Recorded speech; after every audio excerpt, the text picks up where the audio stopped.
Chapter 209. Candidate 00126 combat capabilities has surpassed the level of this subphase. Score cannot be calculated correctly. Requesting permission to increase level of subphases to special class level. The robotic voice announced its request. Chatter. Chatter. Chatter. Dash. What is going on? Dash. His performance surpassed the level of this subphase? Dash. What does it mean by special class level? Dash. Oh my goodness, I could hardly follow their movements. Dash. Why is everything always different when it comes to him? The voices coming from the spectator's seat was loud and clear. Most of them couldn't even follow the battle between Gustav and the AIs with their eyes, so they had no idea about how well he performed. They even felt Angie should have gotten a higher score since she finished first. Nevertheless, they knew the AI was calculated based on the input of the supervisors.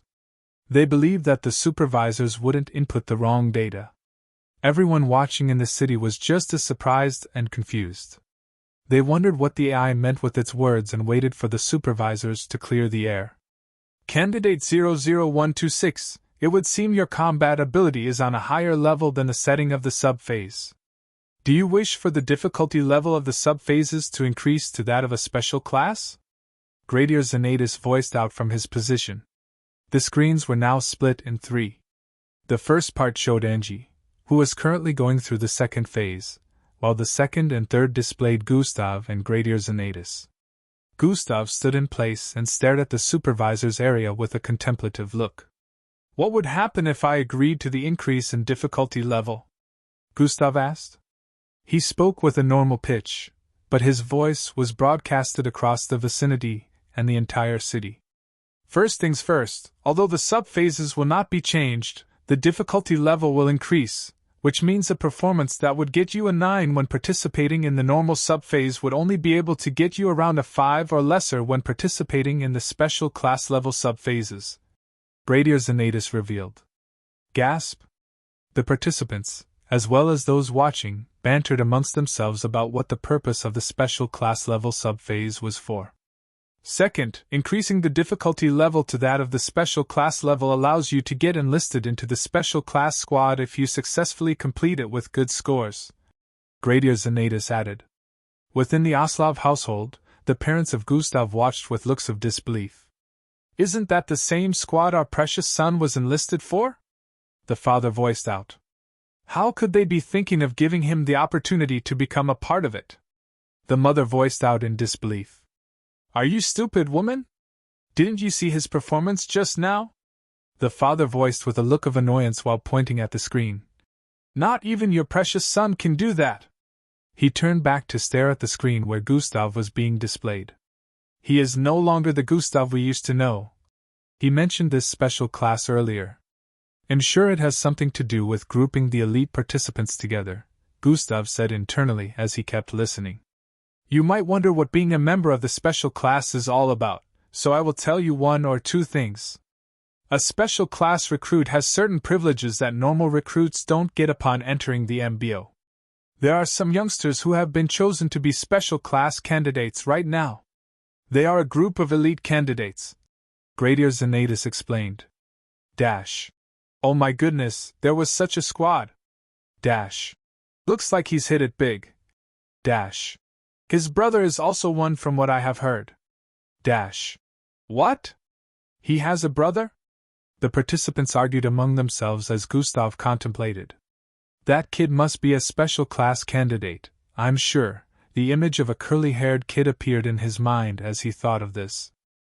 Becoming a special class looks good, but it definitely has its pros and cons. Special class recruits might get opportunities and privileges, but what if they aren't given freedom like the others or something? I could decide to participate in the test, but I have to find out more about it before deciding to actually become a special class. If I passed the special class level subphases, I could still turn down being a special class at the end of the test phase if I find out that it isn't favorable. Gustav processed these thoughts in less than 3 seconds within his head and raised his head up once again to stare in the direction of the supervisors. I agree to partake in the special class level subphases. Gustav voiced out. The entire vicinity quietened down upon hearing him speak. They had all expected that he would agree to it after all. Who wouldn't jump at such an opportunity? However, they had no idea that he almost declined. Are you sure? Gradier Xanatus asked to confirm. Yes, I am. Gustav replied instantly without a shred of hesitation. All right, before I give the permission, you have to understand that getting below a 7.5 score in any of the subphases would result in an automatic fail. Even though a 7 score is higher than a perfect score for a normal assessment test, it is considered too low for a special class.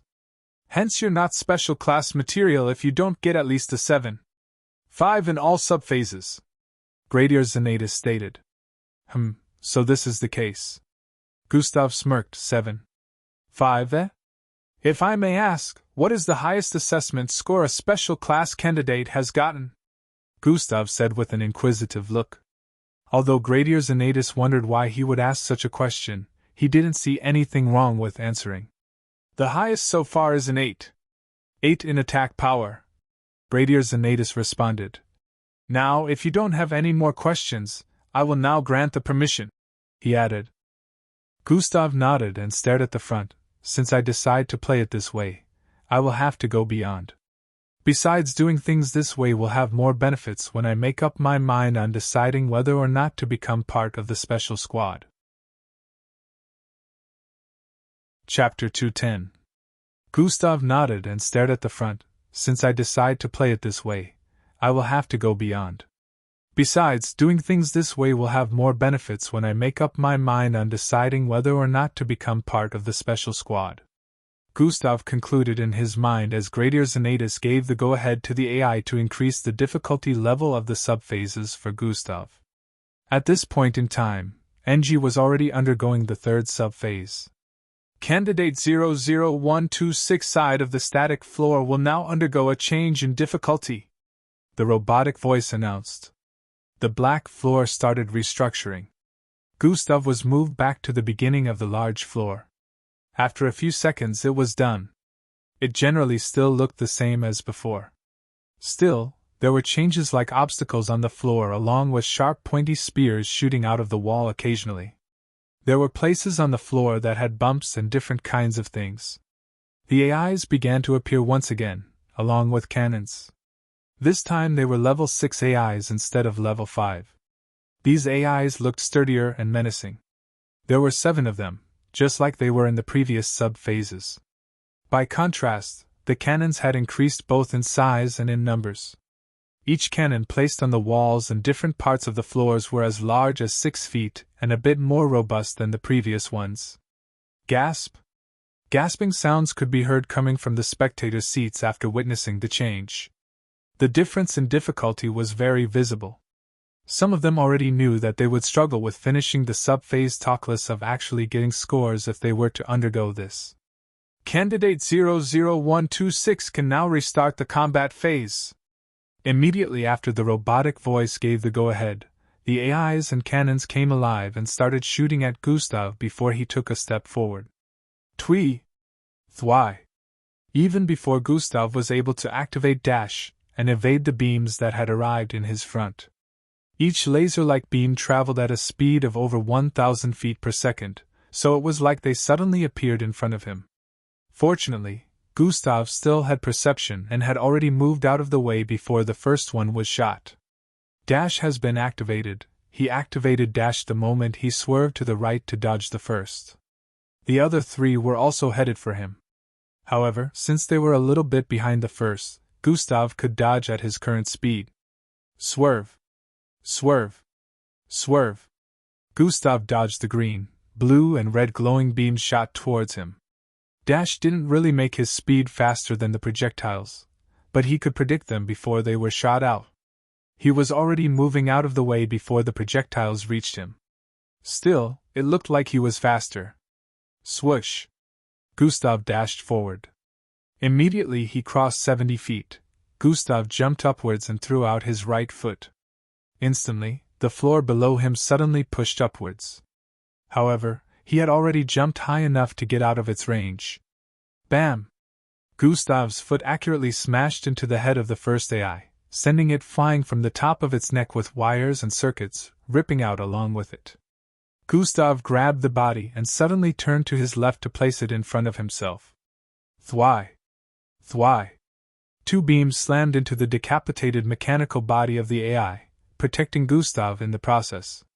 Gustav lifted the body of the large AI that was taller than 6 feet and weighed more than 1,000 kilograms. He swung it casually towards the two AIs that shot at him and jumped backward. Bam! Bam! The body smashed into both AIs, sending them flying towards the spiky wall on the side. Prook! Prook! Both AIs were pierced by numerous sharp objects protruding from the wall. As Gustav jumped back, he also dodged the shots of the cannons on the walls. He had to move across the floors carefully because some places had traps on them. He didn't activate God Eyes, but he could tell. Gravitational displacement has been activated. The gravitational force surrounding the environment suddenly turned weird. Gustav threw his arms apart and ran forward. It looked like he only did that because he wanted to run.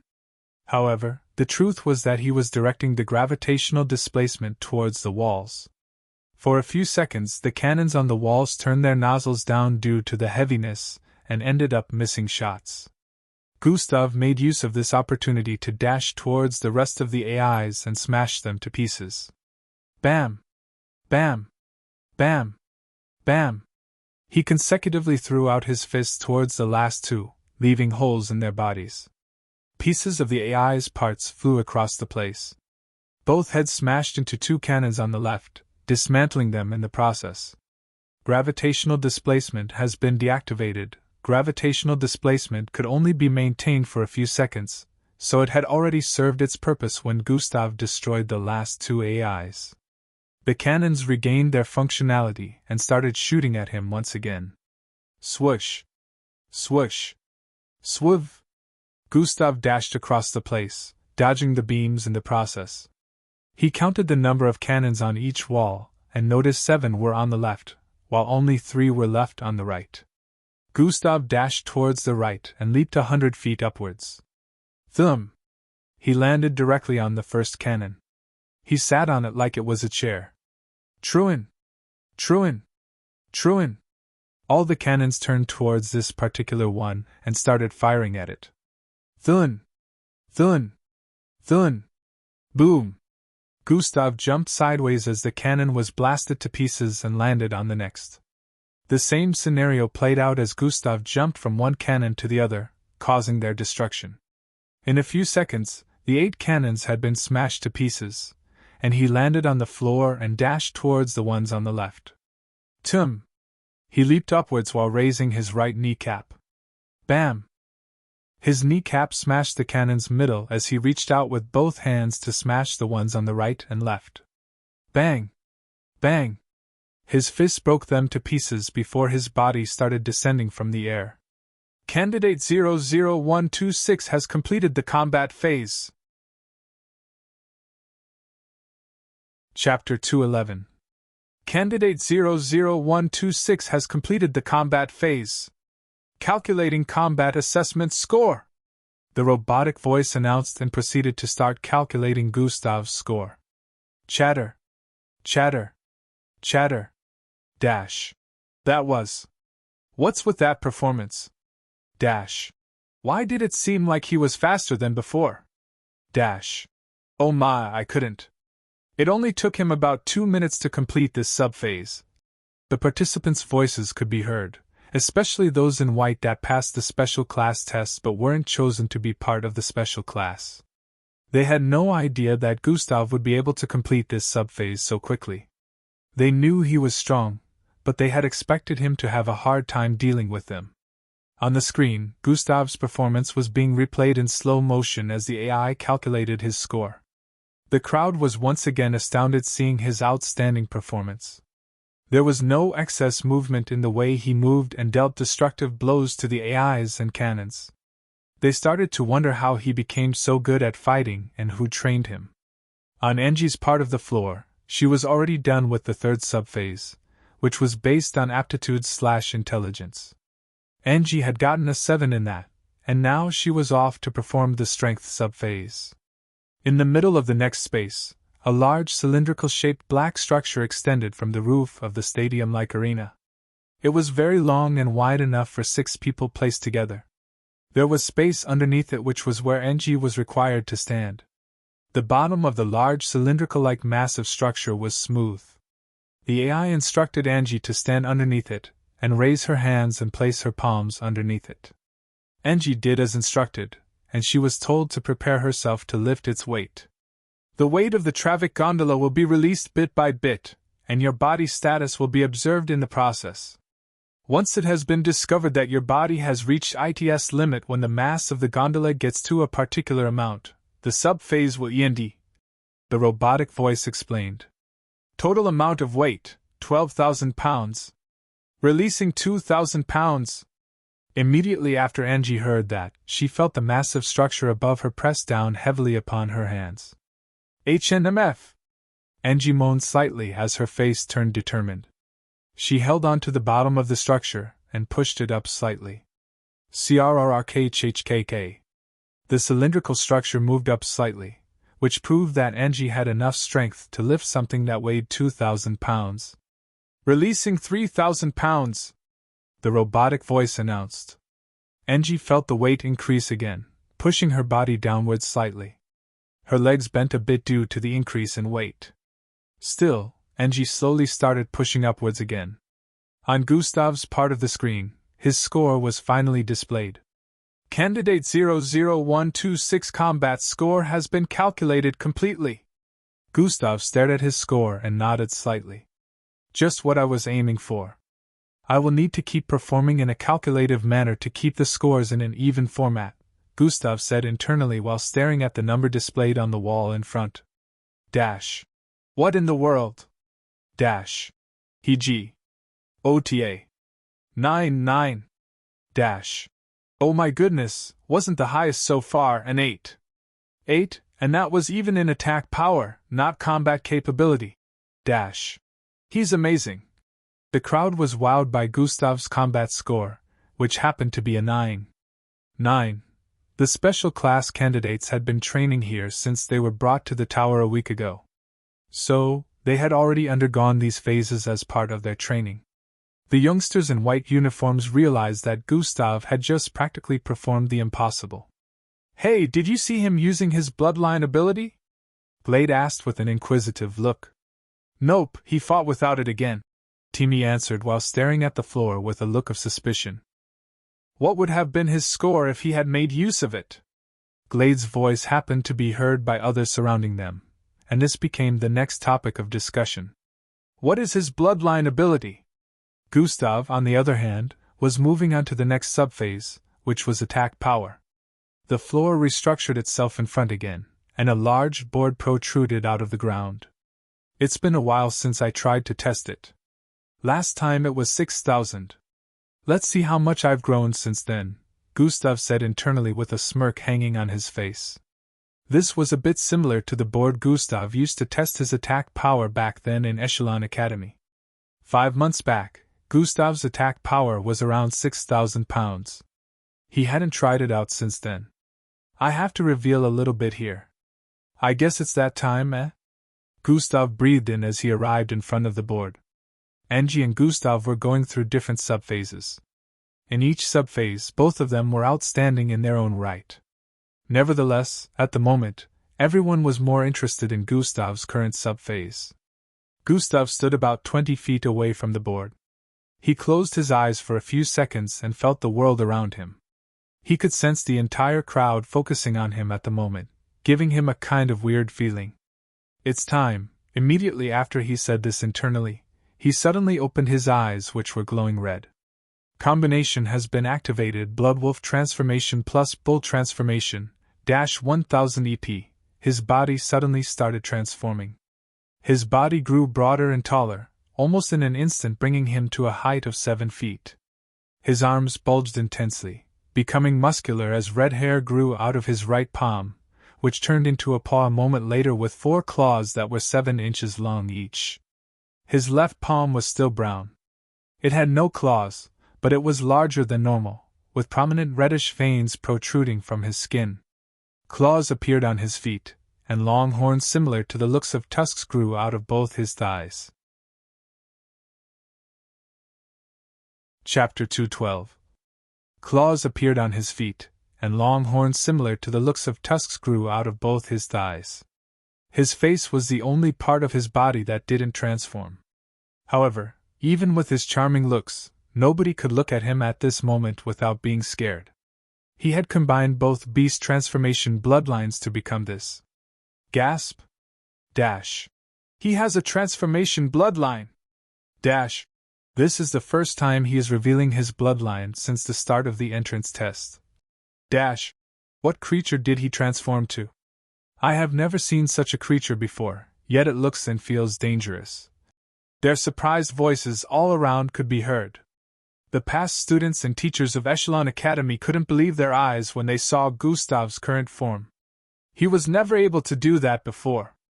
How is he able to do that now? They had all had a similar question in their minds as they watched Gustav on the screen. Gustav breathed in intensely. Huff. He crouched slightly as he drew his right arm back with force. As he clenched his fist, his muscles bulged so much that his sleeves looked like they were going to rip apart. By my calculations, this might not be enough, so I'll add a little explosion from the energy container to it, Gustav said internally as his right fist suddenly became coated with a circular, milky and red glow. Thuh! The instant Gustav breathed out, he dashed forward with speed and threw out his fist once he arrived in front of the board. His fist tore through the air with speed and force before slamming hard into the large blackboard. Boom! It sounded like a thunderclap as Gustav's fist collided with the board intensely. His feet had already created small pits on the floor due to the intense force. The board vibrated intensely as it bent backward. Numbers appeared on it, changing rapidly. As Gustav redrew his fist, the milky and red glow covering his fist earlier could be seen on the board. Troyan! It spread across the board, and in the next instant. Boom! Another explosion rocked the board again. KRRYYCCHH! Cracks appeared all over the board afterward, causing the audience to gasp in shock again. The cracks slowly started to disappear as the board mended itself while calculating Gustav's attack power. I might have overdone it, Gustav figured after redrawing his fist from the board earlier. However, it was too late to stop the explosion. That explosion came from one of the energy orbs he usually formed with the energy container bloodline. He already filled that orb with power. Additionally, he also learned a new skill. With this skill, he could coat any part of his body with that orb. Once he used that part of his body to contact anything, the power absorbed within the orb would flow into the object that would explode in the next instant. Gustav slowly transformed back to normal. Well, even if it goes beyond, it won't hinder the end goal, he said internally while the score was being calculated. 7,000! 9,000! 12,000! 14,000! The crowd just had their mouths wide open as the number kept increasing without showing signs of wanting to stop anytime soon. On the east side, the supervisors seemed to be having a conversation. Sir Xanatus, what type of mixed breed did he just transform into? The supervisor with blue facial hair asked from the left. That transformation is nothing like I've ever seen before. The rhino horn supervisor added. He doesn't seem to have a normal type of transformation.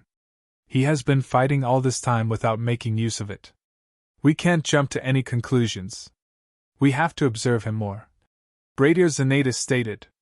The calculation of the number of pounds his attack weighed finally came to a stop at a number that left everyone gobsmacked. They already expected it to be high, but they still couldn't comprehend how a Zulu ranked could have such immense strength. 33,700. Dash. Isn't that above a Zulu ranked strength? Dash. Is he truly a Zulu ranked? Dash. I think he's a serial ranked. Even the supervisors were having a hard time believing this. They knew Gustav was 18 years, so being above Zulu rank at such age was practically impossible. Nonetheless, Gradius recalled Hendrik, who became a Zulu rank at the age of 10, so they decided to keep an open mind. Besides, there was still a subphase where everyone's rank would be revealed. So, everyone believed that when the time came, they would know Gustav's rank. At this moment, they all believed he would be above Zulu rank. Gustav stared at his score with a wry smile. I really overdid it, he said internally. On the screen, it showed above the threshold. The supervisors have decided to give candidate 00126 a perfect score of 10 ion attack power assessment. The robotic voice announced, and Gustav moved on to the next subphase. The next subphase had to do with aptitude/intelligence and reasoning. After Gustav arrived in that space, a projection appeared in front of him, which displayed some questions. Gustav began to answer the questions one after the other. Some were technical questions, while some had to do with leadership. Gustav was asked some questions based on how he would lead a team to victory against a terrorist group in a certain kind of situation. Another part was where the projection flashed multiple colors within 5 seconds, and Gustav was asked how many colors were displayed. Gustav was able to see around 79 colors in 5 seconds, which was higher than other participants were able to notice. As Gustav was taking part in this subphase, Angie was already reaching her limit in the 4th subphase on her side of the floor. Above her, the cylindrical structure was further pressing her to the floor, making her squat more due to its mass. At this moment, she was struggling to lift 5,000 pounds of weight. Sweat was already dripping from her forehead.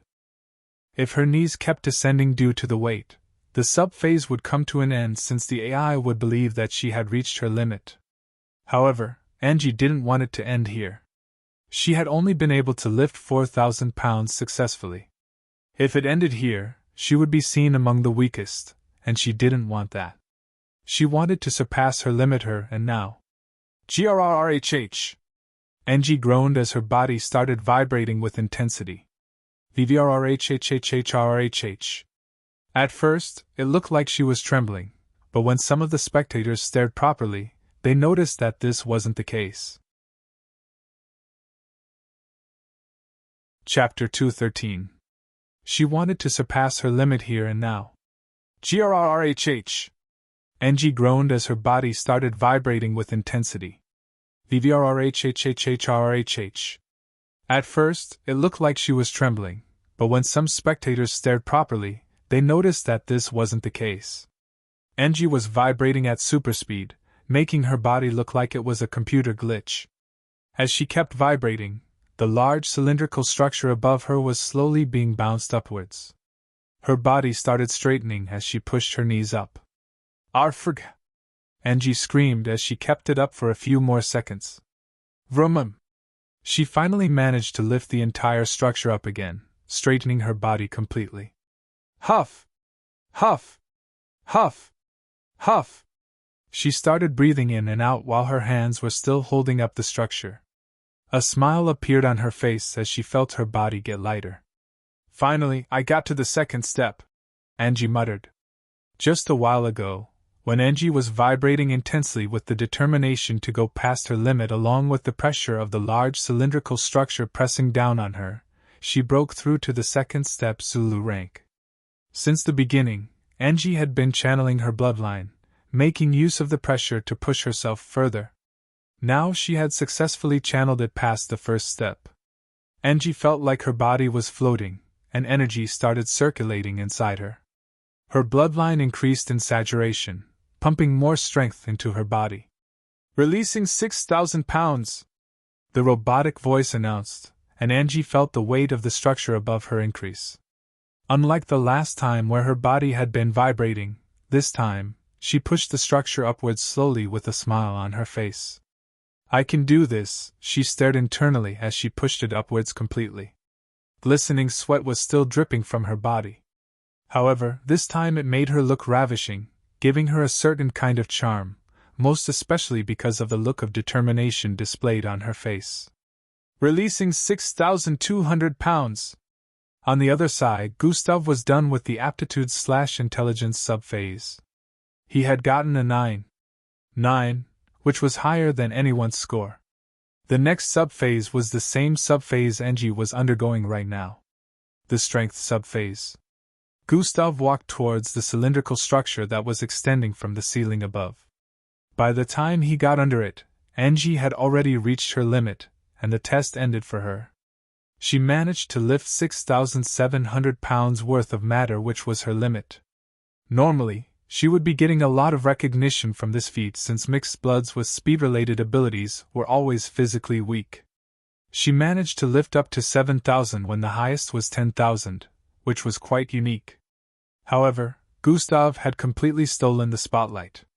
Everyone was eager to see how his performance would be till the end, so they weren't really noticing Angie. Only the supervisors had eyes on both of them and were constantly taking notes. Angie had gotten a score of 7.8 in the strength phase, which was a lot high for a speedster. She proceeded on to the 5th subphase, which was based on speed. This was Angie's forte, so she wasn't in any way tensed about this. All she needed to do was run, something she had been doing all her life. Immediately after Angie went into the next space, she sensed a weird feeling. This space was only about 400 feet in length, but it felt longer and broader. Spatial enlargement has been activated. Candidate 00121 can now undergo the speed assessment subphase. Immediately after the go-ahead was given, Angie squatted and dashed forward with speed. The instant her legs started moving across the floor, she understood why the space felt that way. For some reason, she had crossed over 200 feet in a second, but it looked like she had only crossed 10 feet. This was because the space was larger on the inside than it seemed on the outside. Swoosh! Every step she took felt like the road ahead was expanding, giving her more room to increase her speed. Now she understood why the other participants took longer to finish when the space was only as large as 400 feet. From the outside, it would only be seen that the participants were running with the highest speed they could muster, which sometimes made their bodies look a bit blurry. However, those participants would only move a few feet forward even though their body looked like it was in fast motion. Only those that were undergoing the test phase would be able to tell that the space around them was expanding as they moved forward, making it look like they hadn't taken a single step forward. Nobody had been able to get to the other end of the room in less than 5 minutes. Angie smiled as she came to an understanding and increased her speed. Swoosh! She dashed forward intensely, causing an air-rippling effect as her body pushed against the space enlargement. Angie's speed increased to more than 500 feet per second, and it could be seen from above that she was advancing towards the end of the space in a few seconds. On the other side of the floor, Gustav had his hand placed underneath the large cylindrical structure. Releasing 2,000 pounds! Even when that amount of mass came bearing down on his hands, Gustav was still placing them on the bottom of the large cylindrical structure with a casual look. It was almost like it weighed nothing to him. Dash. He didn't even budge? Dash. Did the weight truly increase? Dash. I can see any sign of discomfort on his face. Gustav's casual expression was displayed on the screens for everyone to see. He was in his normal form, yet he was lifting 2,000 pounds like it was nothing. Releasing 4,000 pounds! The robotic voice announced, and the structure descended more. Still, just like before, Gustav did not even change his posture. Chapter 214. Still, just like before, Gustav did not even change his posture. His palms were still placed underneath the large cylindrical black structure with a casual expression. His legs didn't buckle, either did his arms tremble. Just like before, Gustav did not even change his posture. His palms were still placed underneath the large cylindrical black structure with a casual expression on his face. His legs didn't buckle, either did his arms tremble. After a few seconds, the AI went on to increase the weight to 6,000 pounds, and it still didn't have any effect on Gustav. Gustav held up the structure with ease and waited for the AI to increase the mass again. As time passed, everyone watching went from being shocked to amazement, and from amazement to disbelief. On the other side, Angie had gotten to the wall within 30 seconds after she decided to be a little bit serious. She didn't use her full speed, but she was able to finish the speed subphase within that time frame. Others had taken 7 to 10 minutes, whereas she had only spent 30 seconds. The AI displayed the score, and she was given a perfect score, just like Gustav in the previous phase. This was to be expected since no one here could move as fast as she could. Also, the supervisors could tell that she wasn't using her full speed, so they decided to give her a full score. They also remembered her performance in the virtual furry world. After this, Angie moved on to the next subphase, which had to do with bloodline grading and rank. In a particular part of the city, a beautiful lady sporting gray-colored hair stood atop the roof of a large 200-story building. This part of the city was a business area, so tall skyscrapers could be seen all around. She was clad in a full black leather jacket and skirt with a purple t-shirt. Her figure was slim and slightly curvaceous. Anyone that recognized this lady would be very surprised to see the expression on her face. Because at the moment she had a beautiful and warm smile on her face as she stared at the footage being displayed on the skyscraper towards the northwest. "You're doing a great job, kid," she muttered. On the screen, Gustav could be seen lifting a large cylindrical structure. "You're playing your part. It's time for me to play mine." The lady, who was obviously Miss Amy, added and looked down at the roof she was currently standing on. "Will I have to take off my limiter today?" She questioned no one in particular, as she kept staring at the roof. Faint bumping sounds could be heard coming from underneath. As seconds passed, the sounds increased, and once it got to a particular level, Miss Amy moved a few steps backward. Bang! A hole was torn through the roof the next moment, and a large piece of greenish rock came flying out of it. The rock was so large it could be compared to twice the size of a trailer truck. Miss Amy quickly jumped upwards and grabbed onto the large rock in midair.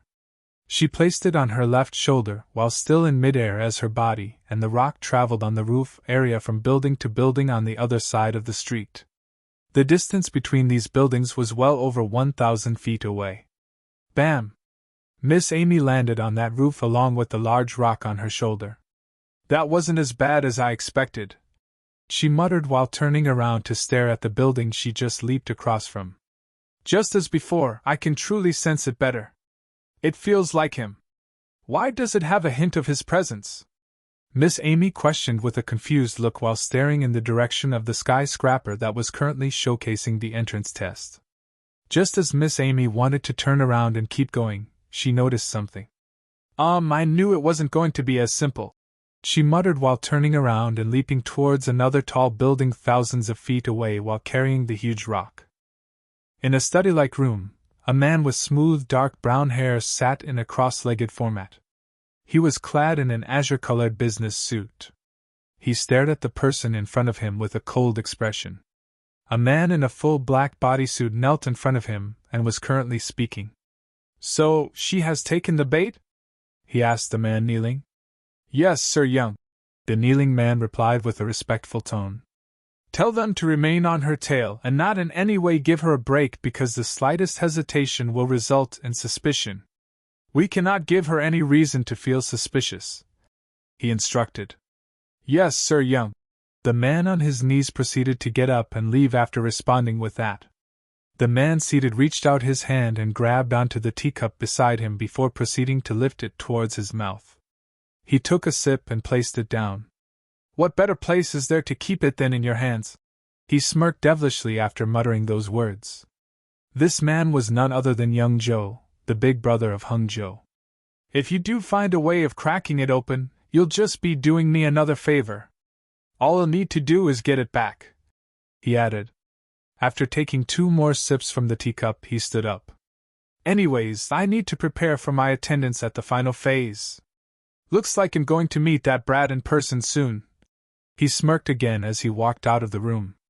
Back in the stadium-like arena where the sub-phases were ongoing, Angie was already finishing the 6th phase and moving on to the 7th while Gustav was still in the 4th. Releasing 35,000 pounds. The weight of the cylindrical structure increased again, but this time Gustav's body slightly descended. However, in the next instant, he pushed the structure up again. At this point, everyone had been shocked senseless.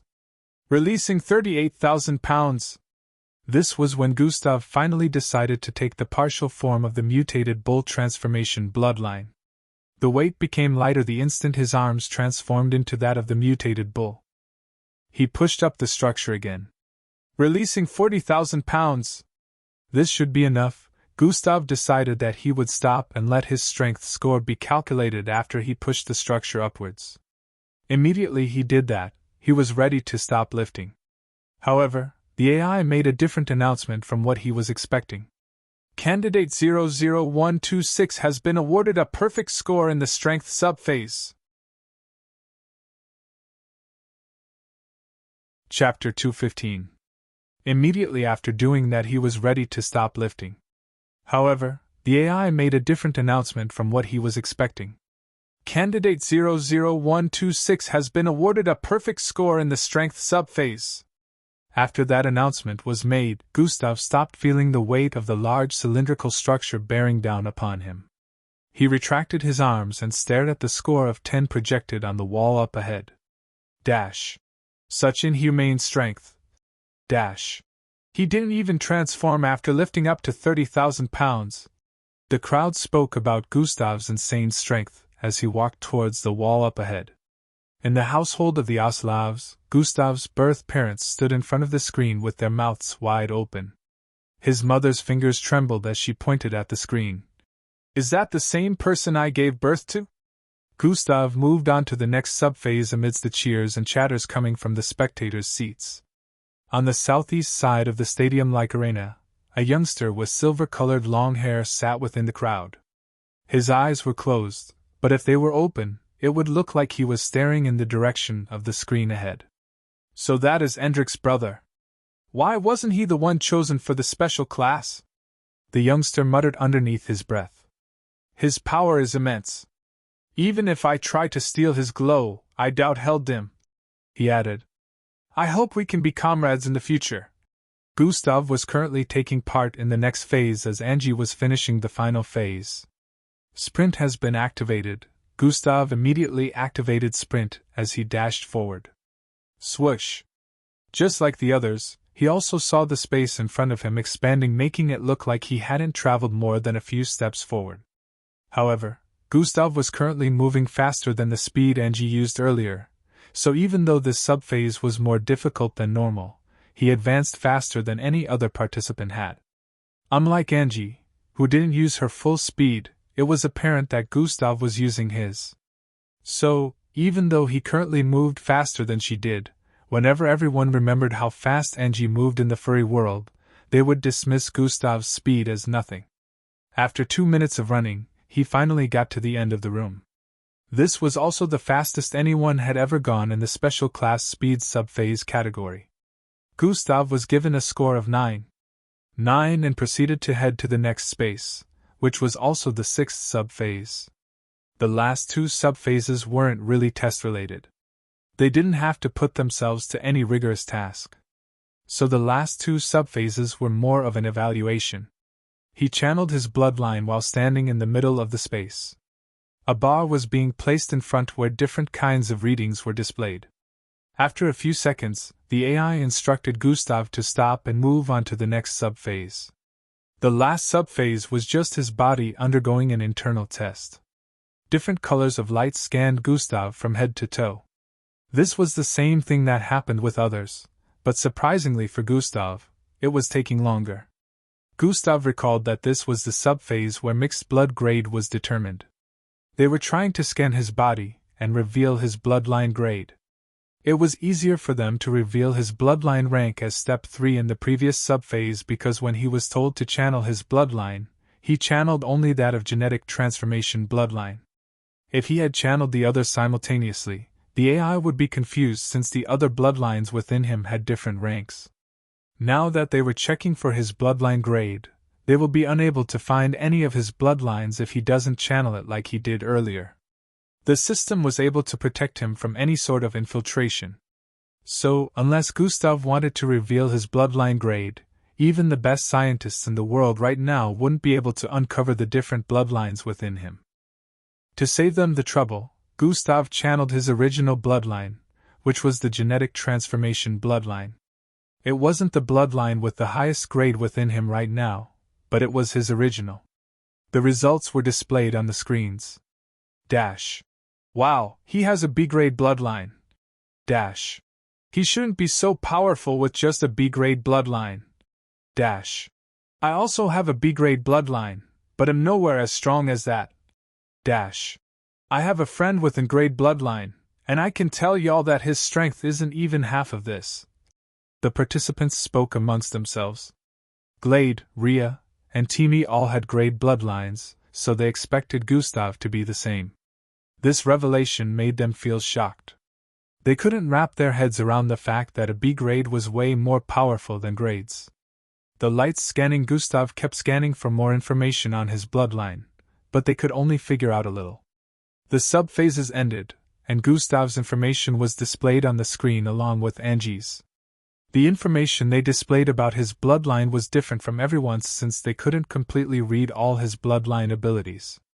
Candidate 00126 full name, Gustav Crimson age, 18 height, 59 weight, 67 kilograms assessment data, special class endurance, 10 strength, 10 combat capability, 9 attack power, 10 speed, 9 mental capacity, 10 reasoning aptitude, 9 bloodline information, bloodline potential, S bloodline grade, B bloodline rank, step 3 Zulu bloodline ability, transformation. Unable to compute more data than this information was displayed at the end of every participant's subphase.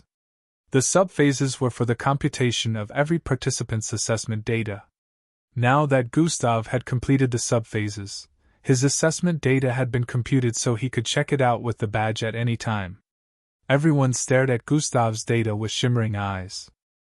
It was astonishing that he could get this high even after the difficulty was increased. However, some parts of his data didn't make sense to them, especially where his bloodline information was displayed. Chapter 216. However, some parts of his data didn't make sense to them, especially when his bloodline information was displayed. According to the data, Gustav had a B-grade bloodline. This meant that his bloodline potential shouldn't be above B+ or at most A. Even A was considered rare if you had a B-grade bloodline. However, at this moment, they saw that his bloodline potential was given the grade S. Only mixed bloods with grade bloodlines could have this. Also, it was very rare because only 1 out of 100 mixed bloods with the grades were blessed with this potential. It didn't make sense that a B grade had an S grade potential. On a side note, they felt his strength was probably attributed to this, and his bloodline must be a unique one. Dash. He's definitely going to become special class. I must make friends with him. Dash. How come his abilities cannot be computed completely? Dash. This guy is on another level compared to us. Dash. He's just a step 3 Zulu rank, but the strength he displayed must have surpassed the serial rank. How? Dash. Does this mean he can defeat other special class candidates since he has the highest scores? While everyone was checking out Gustav's information, Gustav was checking out Angie's. Candidate 00121 full name, Angie Villandrobadia age, 17 height, 57 weight 49 kilograms assessment data, endurance, 9. 5 strength, 7. 8 combat capability, 9. 5 attack power, 9. 8 speed, 10 mental capacity, 8. 8 reasoning aptitude, 8. 5 bloodline information, bloodline potential, A bloodline grade, C bloodline rank, second step Zulu bloodline ability, speed, amplification and discharge kinetic force. She really went at it, Gustav smiled after seeing her assessment score. Although Angie wasn't getting as much recognition as Gustav right now, the participants had to admit that she was among the most powerful here too. The walls around Gustav and Angie descended, and they were asked to return to their seats. The supervisors stared at both of them from their sitting position while having a conversation with each other. Has the score been submitted? Gradia Zanatus inquired. Yes, the higher-ups should be reviewing it by now. Still, I don't think they'll give us feedback till after the last test phase. Supervisor Valgus replied from the left while rubbing her blue facial hairs. Which means he still has to participate in the last phase. Supervisor Chuck stated from the last seat on the left as his worm-like hairs wriggled above his head. But he isn't the only one with the potential to become a special class. Supervisor Gondraga said with a deep tone. He didn't believe that any candidate with the potential to be a special class would come out of this batch. Nonetheless, he now acknowledged the fact that Gustav might be more special than even the rest of the other special class candidates. The others are too, but since the AI didn't react to them like they did him, they will just have to try becoming a special class candidate the usual way. Supervisor Chucks replied. He will still be questioned by the higher-ups later on his sudden improvement. So much potential, they are bound to be attracted to him. Bradier Xanatus said with a small sigh escaping from his lips. Why do I feel like there is still more to uncover about this young man? Supervisor Airy, the second female supervisor, muttered.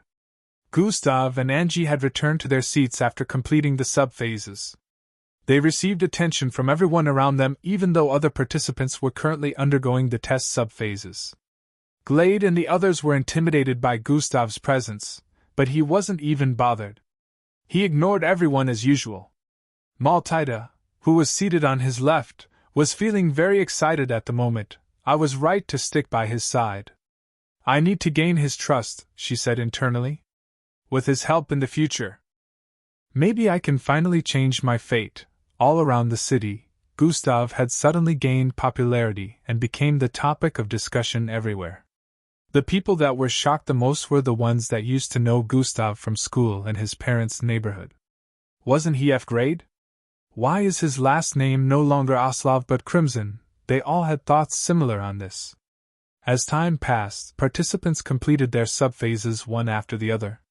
Even though lots of them performed well, no one was really excited to watch them after seeing Gustav's performance. They would always try to compare anyone that appeared on that floor to Gustav. Gustav was receiving both admiration and envy.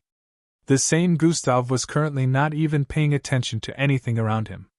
He stared at the system notification in front of him.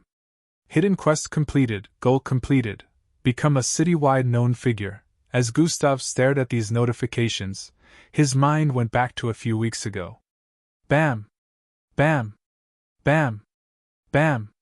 The sounds of beating echoed in the vicinity, as a full-grown man was being struck down by a 56-tall silhouette repeatedly. Blurg!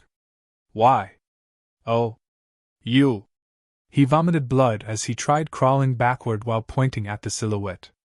The silhouette reached out his hand and grabbed onto the finger. Before the man could react, a loud cracking sound echoed in the vicinity, and he noticed his finger had been bent to the back.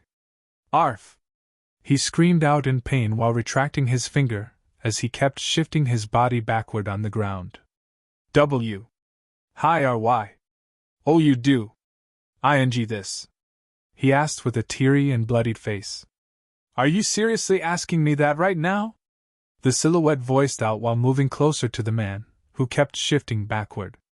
FLRRWWHHH. He got to the edge as his body pushed a stone backward, and it ended up falling from the height they were currently positioned on. Kairar! The man screamed out again in fear as he looked behind him. His body was close to falling off a cliff. He could see the bottom of the mountain, which was more than 1,000 feet away. This was when he realized that they were on a mountain top. The setting sun shone its light on this part of the mountain before going down completely. However, in that few seconds, when its bright light dyed the cliff area of this particular mountain, a devilish smile could be seen on the face of the person standing in front of the terrified man. This is for Boss Danzo, he muttered while reaching out to grab the man again. Chapter 217. However, in that few seconds, when its bright light dyed the cliff area of this particular mountain, a devilish smile could be seen on the face of the person standing in front of the terrified man. This is for Boss Danzo, he muttered while reaching out to grab the man again. Bam! Bam! Bam! Bam! Sounds of beating resounded across the vicinity. The man being beaten up was none other than Eben, The same person who caused the kitchen accident. Few hours ago, Gustav visited the laboratory in the form of the persona he had been making use of. After selling off the corpse of the mixed breeds he killed recently, he sneakily found his way to Eben's office. He assaulted Eben the instant he got in, and fed him the sleeping drug he prepared down. Gustav held Eben down till the drug took effect and wrapped him in a cover cloth he prepared. He placed Eben's unconscious body on his shoulder, and jumped out of the building through the window. After successfully abducting him, Gustav took Eben to the mountain area he tried committing suicide from in the past. Although the mountain had practically been halved since the incident with the system, it still had a remarkable height. Anyone who fell from the top would definitely have their body turned into meat paste upon making contact with the ground. By the time Eben opened his eyes, Gustav's cold face was what greeted him. Gustav was squatting right in front of him with their faces a few inches from each other. "Did you enjoy the nap?" This was Gustav's first question to him. "WH. At." Eben voiced out while moving backwards in fright. "This might be your very last nap depending on how you answer the questions I ask you," Gustav stated while moving close to him again. "What do you Maya?" "Wait, it's you," Eben muttered with a look of realization while pointing at Gustav. "Before I start my questions." Gustav ignored Eben's words while saying, "Did you think you could just get away with what you did and there wouldn't be consequences?" Gustav's face suddenly turned colder as he reached out to grab Eben by the neck. "Grahako!" Eben choked on his words as he felt Gustav's strong grip on his neck. "Bah, SSTT, Tard, DI, MSS. Tidiel." His words turned muffled as the tightness of Gustav's grip increased on his neck. He felt he would be stronger and grabbed onto Gustav's hand to remove it from his neck, but no matter how much he tried it was useless. "BOM. BOM. BOM." He pummeled Gustav's arm with his fist, but even with that there was no reaction. Tears and snot had already filled his face, and his vision was starting to darken. He stared at Gustav's face, which was brimming with coldness. He could sense the murderous intent exuding from his being. "He's truly going to kill me? Am going to die in the hands of a kid?" This thought plagued his mind, and just as his vision was about to darken completely, Gustav released his grip. Cough. Cough. Eben held onto his neck while coughing profusely and spitting out the saliva that was clogged in his throat. "Oh, my bad. I got carried away," Gustav muttered while standing up. "Now where was I?" Gustav asked while staring down at Eben. "Yo. You, ho. W-R-Y. Oh, you trying to kill a mixed blood? The Ambeal will come for you." Eben managed to voice this out while raising his head to stare at Gustav. The moment he raised his head to meet Gustav's cold eyes that were staring back at him, he flinched. "Before I start my questions." Gustav clenched his fists, causing his knuckles to make cracking sounds. "This kid. He might be young, but I stand no chance against him." Eben's face shone a frightened look and he wanted to get up, but the next thing he knew a leg had appeared in his front. Swoon. Bam. Gustav's right foot accurately slammed into the middle of Eben's face. "Arr!" he screamed out as his body was sent flying a few feet back. He still hadn't gotten a sense of his surroundings when Gustav dashed forward, grabbed him and started raining slaps on his face. "Pa! Pa! Pa! Pa! Pa!" Eben was like a defenseless little chicken in the hands of Gustav, who kept raining mighty slaps on his cheek, causing it to bloat in a matter of seconds with blood spilling out of them. "Ah, see what you did! My hands are all messed up with your filthy blood now," Gustav muttered as he let go of Eben, who fell face flat to the ground. Blood dripped from Eben's mouth and face as he hit the ground. Gustav stared at his right hand, which was currently bloody and squatted. He rubbed his hand on Eben's previously white laboratory coat, cleaning off the blood before grabbing onto him again. "Now let's try another part of your body that wouldn't mess up my hand," Gustav stated before throwing out his fist towards Eben's stomach. Bam! Blurg! Eben spat out a mouthful of blood as his body rolled back. Gustav dashed out again and grabbed him. Bam! Bam! Bam! Bam! He started raining punches on Eben's body. This occurrence led to the current scenario. Eben was unable to run when he figured that they were on a mountain top. He couldn't go backwards since he would fall off, neither could he move sideways or forward since Gustav would catch him. He had no choice but to receive the beating being fed to him by Gustav. Gustav beat Eben up repeatedly, and fed him recovery pills just to beat him into a pulp again. It took everything in him not to kill Eben because at the moment, he was extremely incensed. He knew killing Eben wouldn't bring him any gains since he still needed for him to confess about everything that had happened. This would also give him the evidence needed to deal with the 4 teachers from the disciplinary committee.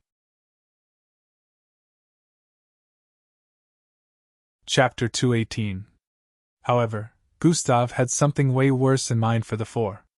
He decided that after getting the evidence he needs, he would put that plan into motion. Bam! Bam!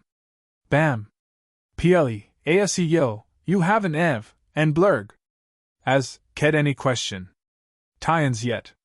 Eben pleaded while vomiting out more blood. I'll ask when I'm ready. For now, take the beating like a champ. It's your reward for doing such a great job of killing innocent people. Gustav smiled like a psycho as he approached Eben again. Duh. Mon SP. Army arf.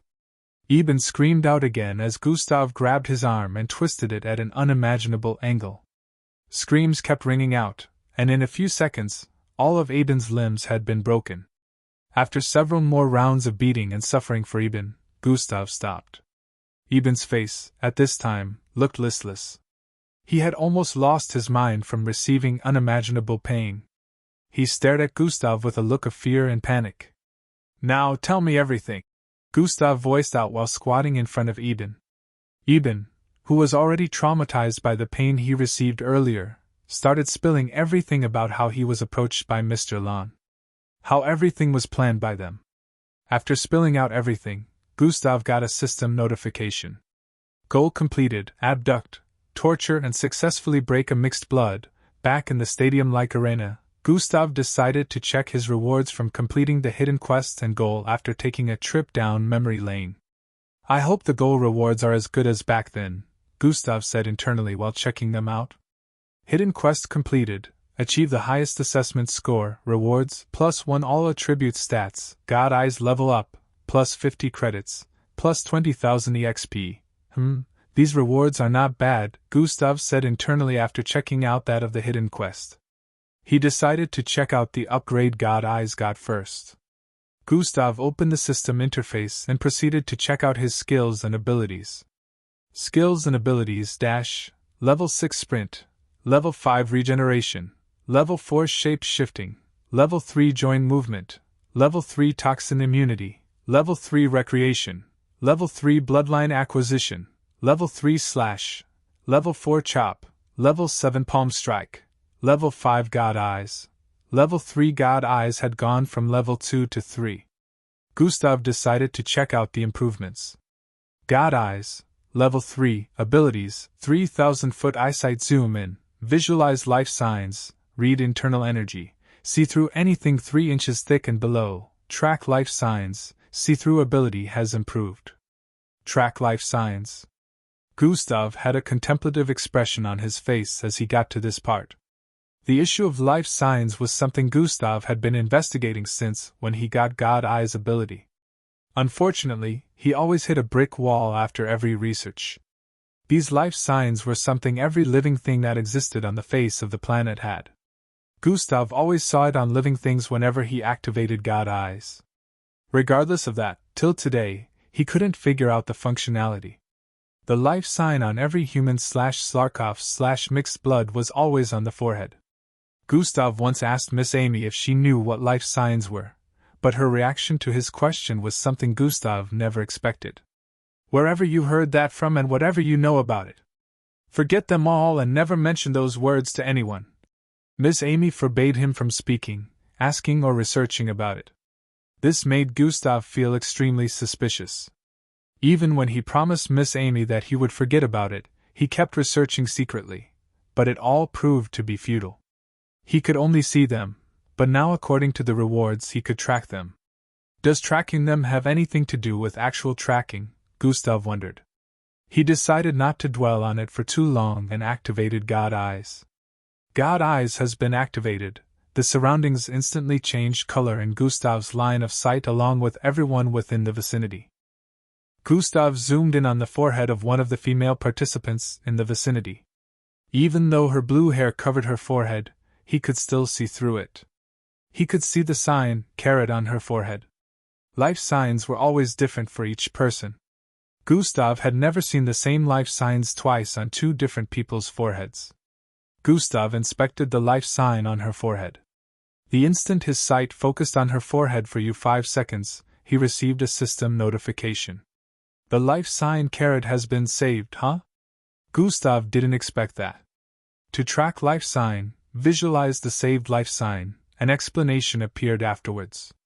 Gustav deactivated God Eyes after seeing this. If this truly enables me to track them, then I'll have to try this when she is farther from me to confirm it, Gustav decided. He didn't want to get too excited about this since he hadn't confirmed it. However, internally he was hoping it would be what he wanted. If it is what I want, then this just might be God Eye's best feature, Gustav said internally before proceeding to check the next reward. Goal completed, become a city-wide known figure, plus 2,000 credits. Host has received a hidden skill that can only be activated when rage has gone beyond a particular level. 2,000 credits? That's a lot. Gustav felt a rush of excitement upon seeing this. He could only get 200 credits after gathering 1,000,000 EXP, so getting 2,000 from completing a single goal was something he didn't expect. There were a lot of goals in the goals panels, and he could check for their rewards. Still, he had never seen this one before, so he guessed this was one of the ones that were at the bottom. This is good. Looks like I can save up for that bloodline once I get about 20 more of this same reward, Gustav thought before proceeding to check the next reward. A hidden skill that can only be activated when I'm enraged? Looks like it might never be activated. A sigh escaped Gustav's mouth as he thought. Chapter 219. A hidden skill that can only be activated when I'm enraged? Looks like it might never be activated. A sigh escaped Gustav's mouth as he thought. Gustav couldn't remember the last time he was enraged about something. Even when beating up Eben, who was the cause of the kitchen accident, he wasn't enraged. He always calmed himself down, which was why he was able to handle the situation the way he did. He could tell that this hidden skill was probably one that would only take effect when he lost his mind to rage. While Gustav was busy contemplating about other things and making plans, the fourth test phase was finally coming to an end.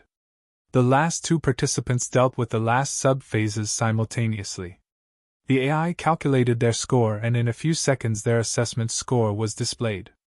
This marked the end of the fourth phase, which had been going on for more than 12 hours. Even though it took up a lot of time, almost the entire city stayed up to watch it. At this time it was already early the next morning. So far lots of participants had shown talent and promise.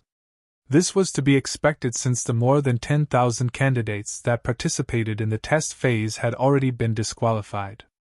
Those left were amongst the best of the participants. Gradier Zanatus stood up to address everyone after the last two participants finished their test. I commend you all on a job well done today. Each and every one of you have successfully completed the fourth phase, but what comes next will determine if you get to participate in the last phase or not, he voiced out. As it has been mentioned before, an hidden ranking was prepared since the beginning of the test where points have been attributed to every candidate based on your performance in each phase. The requirement for participating in the next phase is having at least 50 points, Gradier Zanatus added. Rest assured that even if you're at the bottom of the ranking, so long as you manage to get up to 50 points you would be granted access to participate in the final phase. Gradier Zanatus had a feeling that some of them might feel this way, so he decided to add this. Now the ranking shall be revealed. Make sure to check for your badge number or name. Immediately after he finished saying this, Gradier Zanatus took his seat. Troyan. Troyan. Troyan. Troyan. On the 4 screens placed in different parts of the stadium like arena, a ranking board suddenly appeared. On this ranking board, names and badge numbers of 233 participants appeared along with scores in front of them. The participants began to check the ranking out for their names and scores. Even though there were up to 200 names on the screens were big enough so everyone was able to check for their scores without having to strain their eyes. All over the city, everyone could also see the ranking board on the screens. Parents prayed while checking for the names of their children, hoping they made the cut. Chatter. Chatter. Chatter. The spectators' area became noisy as participants began to see their names and scores. Dash. I'm safe, 60 points. Dash. 80 points, yes. Dash. I really cut it close with 51 points, sigh. I was really lucky this time. Dash. Damn it, I only needed one more point. How could this have happened? Some voices were cries of joy while others were the opposite. Haha, you weaklings, bow before my 150 points. Rhea shouted out and stood while laughing after noticing his score. Dash. Oh my, he truly got that high. Dash. Damn, my points are nothing compared to his. Dash. With points that high, I guess he does have the right to be cocky. Voices of defeat could be heard coming from the participants sitting around them. Hey idiot, check out the number 3 name. Glade folded her arms and closed her eyes as she spoke in a cool manner. Rhea did as he was told and looked for the 3rd name on the ranking board. He noticed Glade's name and checked for her score. His mouth hung wide open immediately after he saw it. TW. 230 points. He stuttered with a look of disbelief after seeing her points. Fool, also check 2 names below yours. Timmy also voiced out while folding his arms on Rhea's left. Rhea did that also and noticed Timmy's score was a solid 200. Dash. Haha, he's the weakest among them all. Dash. Serves him right for being so cocky. Rhea's forehead creased as he heard that and sat down with a dejected look. How could they get such higher scores than I did? Rhea looked down as he thought. Humph. Weak loud mouth, Glade said with a look of dominance. Eh? What are you talking about, Cowtail? You only managed to defeat me this time, but next time you both will kiss my ass. Rhea replied while shouting out. I'm very sure I wouldn't want to kiss something so smelly and disgusting. Glade voiced out with a repressed look. You. Who told you it's smelly? Rhea questioned with an annoyed tone. I can sniff it from miles away. What? How dare you, Cowtail? Who are you calling Cowtail? I'll kill you. Not if I kill you first. Timmy shook his head from the side as both of them argued back and forth. You both have no sense of your surroundings, do you? He said internally with a look of pity. He turned to stare at Gustav and Angie, who were seated on the right side of Glade. As expected, who else would have gotten the highest? He muttered while turning his face to look up. 1. Candidate 00032 Edwin Umbrella 67 points. 2. Candidate 00045 Estrella Lombard 102 points. 3. Candidate 00054 Gladen Ayusha 230 points. 4. Candidate 00098 Gunter Badness 52 points. 5. Candidate 00121 Angie Villandro Badia 223.6. Candidate 00126 Gustav Crimson 470 points. Chapter 220. 6.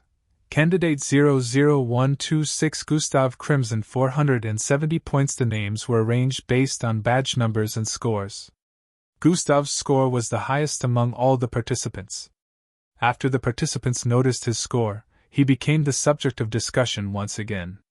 It seems she's the only one he doesn't look at with hostility. There must be a reason why he shuts everyone out, Timmy thought while staring at them. Rhea and Glade were still in a heated argument, while Gustav was complimenting Angie on her performance. Timmy and Maltida were the only silent ones in the group currently.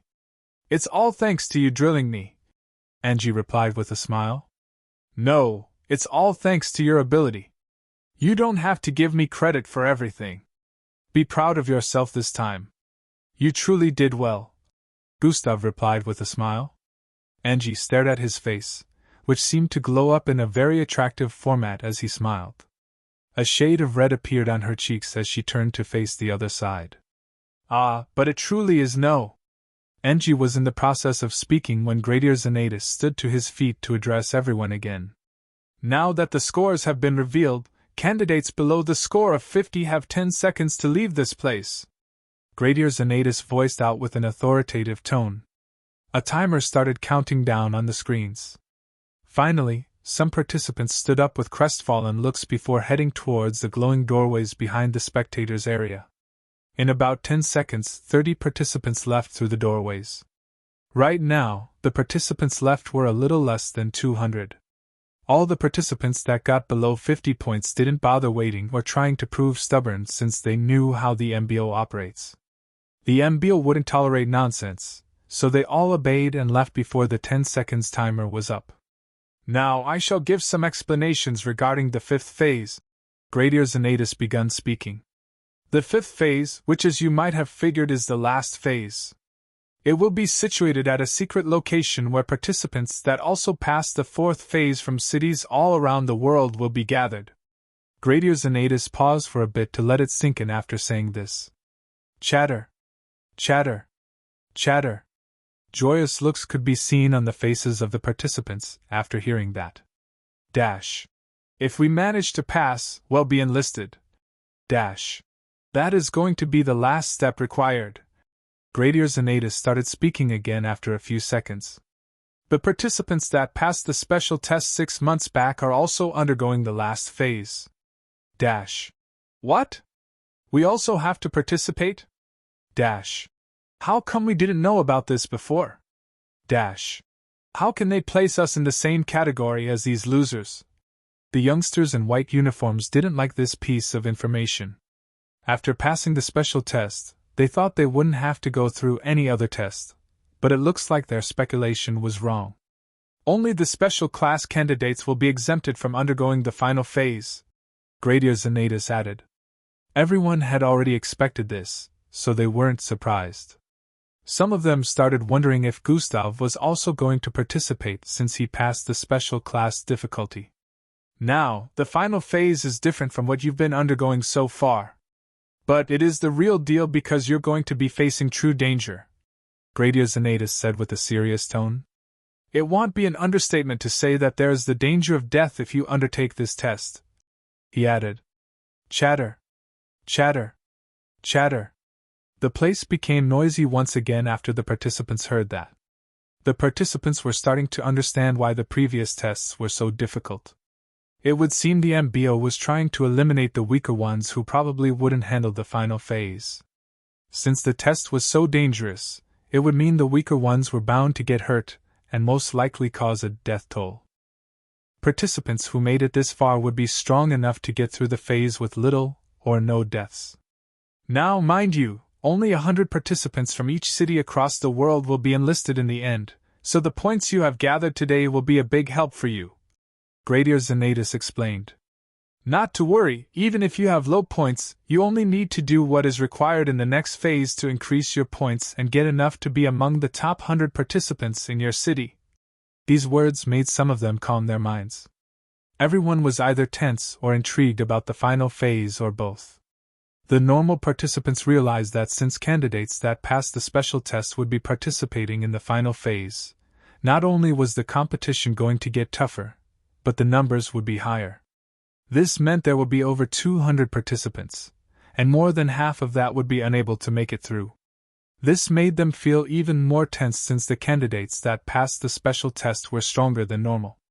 You have a 24 hours break to do whatever you want and also think it over if you truly want to participate in the final test phase. More information on the test will be given at the gathering tomorrow before you're transported to the secret location. You're free to visit anywhere on floor 602, and the next 5 floors above floor 602, beyond that, is restricted. Rooms and other facilities needed are available for every participant. Fighting or getting physical amongst each other will result in disqualification. After saying this, Gradier Xanatus and the other 4 supervisors disappeared with a flash of bright light. When the supervisors disappeared, the participants stood up and started leaving through the glowing doorways behind the spectators' seats.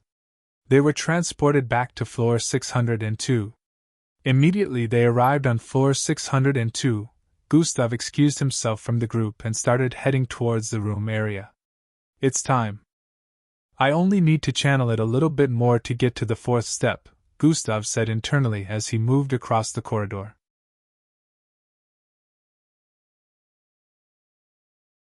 Chapter 221. They were transported back to floor 602. Immediately they arrived on floor 602, Gustav excused himself from the group and started heading towards the room area. It's time. I only need to channel it a little bit more to get to the fourth step, Gustav said internally as he moved across the corridor. Gustav activated the map and confirmed that the room area that was restricted to the normal participants was now accessible. Gustav deactivated it and started moving towards that area once again. When he got to the area of intersection, he could see the route that led to the room area on the left, while going up ahead led to the exit of the floor. Gustav noticed a figure coming from up ahead. The figure also seemed to be heading towards the room area, but he paused when he noticed Gustav. It was a black, curly-haired 57 kid with similar facial features to that of Gustav. The both of them paused their footsteps before arriving at the corner spot that led to the turning and made eye contact. Smirk. Frown. Gustav smiled while the other kid, who was obviously his little brother, had a long scowl on his face. The atmosphere became tense in an instant, but Gustav's reaction seemed to be reducing the tension. I know what you did, kid. I may not have the time to deal with you right now, but don't worry, soon enough, Gustav voiced out before turning towards the side to head into the room area. You. Hendrik turned around and was about to attack Gustav from behind when he remembered something and paused. Gustav's grin grew wider as he kept moving forward. By the time I'm done with you, you'll be sorry, Hendrik shouted out while pointing at Gustav's back. Gustav ignored his exclamation and kept moving forward. He looked around for his room. Hendrik clenched his fist as Gustav's back grew farther and farther away from his line of sight. Just you wait. Big brother, my ass. After about 7 minutes of searching, Gustav found a room with his badge number on it. He used the same method as before to unlock the door and went in. This room happened to be more spacious than the previous one. There was even the view of the city from the window panes behind. Gustav wasted no time in heading towards the bed area and sitting in a cross-legged format.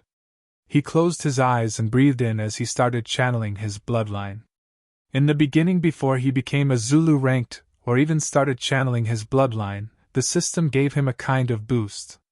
His bloodline was channeled past the third point, and since there were only 4 channel points, he only needed to channel it to the 4th to become a Zulu ranked.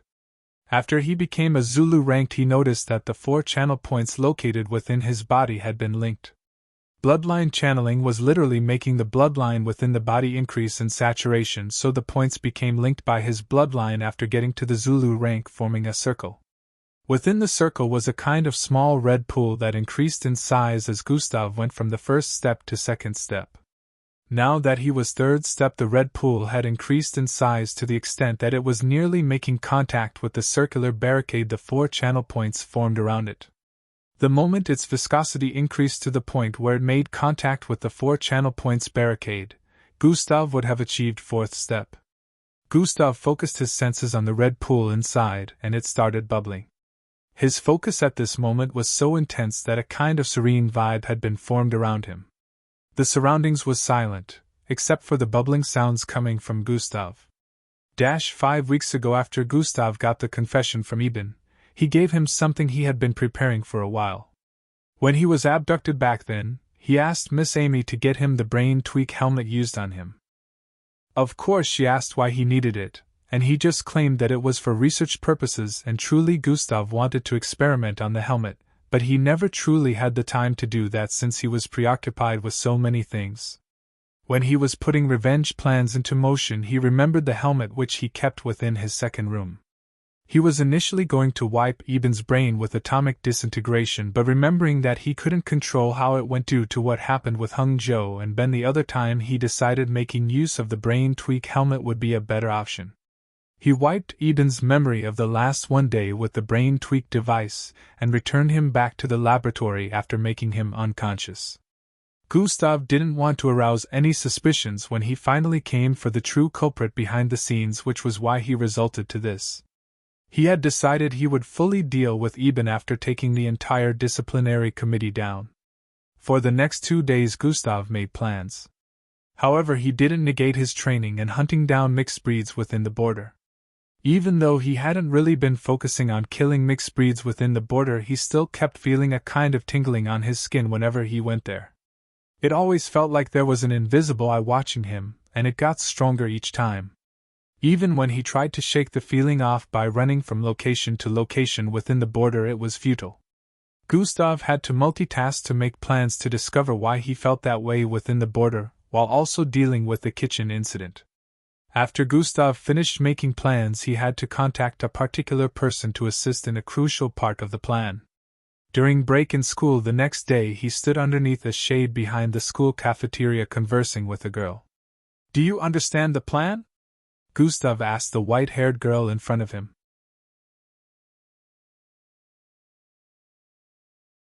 Chapter 222. "Do you understand the plan?" Gustav asked the white-haired girl in front of him. I do." The girl nodded slightly in response. "But if I do this, will that ensure that you'd help me out in the future?" she proceeded to ask. If this goes well, you'll definitely score more points with me and increase your chances of securing a future partnership. Just make sure you don't mess it up," Gustav stated.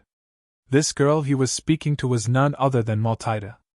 Gustav devised a plan where he needed the input of a prestigious and popular girl within the school. Maltida was the only one that came to mind, so he decided to call her up. "I won't mess up. I have good acting skills too, you know." She smiled wryly. Gustav could sense a feeling of melancholy in her voice, but he didn't dwell on it. "All right, let's head back." 2 hours later inside the room, Gustav opened his eyes and smiled. "Finally, the 4th step," he said with a look of elation. He could feel his body being nourished with energy the instant he achieved the 4th step. The red pool within his body expanded and made contact with the 4 points barricades. After that happened, they merged together, and Gustav couldn't sense the 4 points anymore. Everything became one large red blob for a few seconds. Red roots started growing out of it. "Looks like achieving these roots have something to do with achieving serial rank," Gustav noted while observing it within his body. After a few more seconds he stood up and moved around the room, trying to feel the changes within his body. I can feel a certain kind of energy oozing out of my body. It's very faint, but I can sense it, Gustav said internally while throwing his arm out like he was fighting an invisible opponent. After a few seconds of jumping from place to place across the room in a bid to test out his body improvement, Gustav decided to head out. "I won't be able to get a handle on my current strength if I don't test it out one way or the other," Gustav said internally while changing his clothes. He was still in the organic suit at this time. It wasn't hard to get out of it since it had a computerized function that made it dismantle independently. After Gustav got out of it, he put on black pants and a hoodie before heading out of his room. He wore the hoodie fully on his head and held his face down as he moved across the corridor. After getting out of the room area, he headed towards the left. "Time to check out the other floors," Gustav said internally as he moved towards the exit area of the current floor. Gustav was sure that the MBO tower didn't just have floors for sleeping and eating. Obviously, the participants were only sent to these floors for accommodation. Now that they were given access to the next 5 floors, he was intrigued about their functionality. He felt that the MBO wouldn't just make 5 floors next to each other just for the purpose of accommodation. Gustav arrived at the end of the corridor in a few and stepped onto the circular glowing panel in front. Immediately after he got on top, a bright glow appeared from above and covered him from head to toe. Troyan! His body was pulled up with intense speed. Gustav was unable to make out his surroundings and could only see a white light flashing in his line of sight for about 5 seconds. After the 5 seconds passed, his vision cleared up, and he found himself at the end of a corridor. He could tell that he had already arrived on the next floor. He looked down and noticed that he was standing on a similar glowing panel to the one he used to get here. Gustav started moving forward down the corridor. "Map!" he called out. "Troyan!" The map of the floor was displayed, and Gustav instantly took notice of the change. Upon arriving on this floor, the map had updated itself and changed the layout to that of this floor zone. "Oh, a testing floor!" Gustav noticed that this was the only word on the map. There were different sections on the map, but they all had numbers representing them. Gustav moved across the corridor and turned towards the second left turning he came across. He even met some MBO officials while moving across the place, but they ignored him since they knew that no one would be able to get to this place without giving authorization first. After moving for a few more minutes and taking several turns, Gustav finally arrived in front of a doorway and walked through it. He arrived in a wide open space. This space had runways and different kinds of humongous humanoid machines that could be seen moving about in different spots. Lots of officials in black could be seen moving about here. Towards the east, Gustav could see a massive green one. It was so big that its head was only about 100 feet away from making contact with the ceiling. It would only need to raise its arms to make contact since it was more than 1,000 feet tall. It had a wide circular hole in its chest area with blade-like arms and a triangular-shaped head. There was also a purple glow at the tip of its head. About 4,000 feet ahead, there was a square-shaped structure placed opposite it. It looked metallic, but it was expanding in size as seconds passed. Wow, this is the first time I've seen technology like this. How are mixed bloods supposed to fight against this if an enemy makes use of them? Gustav wondered as he stood by the side and watched. Tesla OV number 144783 at 100% capacity. Initiating charge in 5. A loud robotic voice reverberated across the vicinity. 4, 3, 2, 1. The empty hollow space in the chest area of the large humanoid machine had already lit up with dangerous purple-looking energy.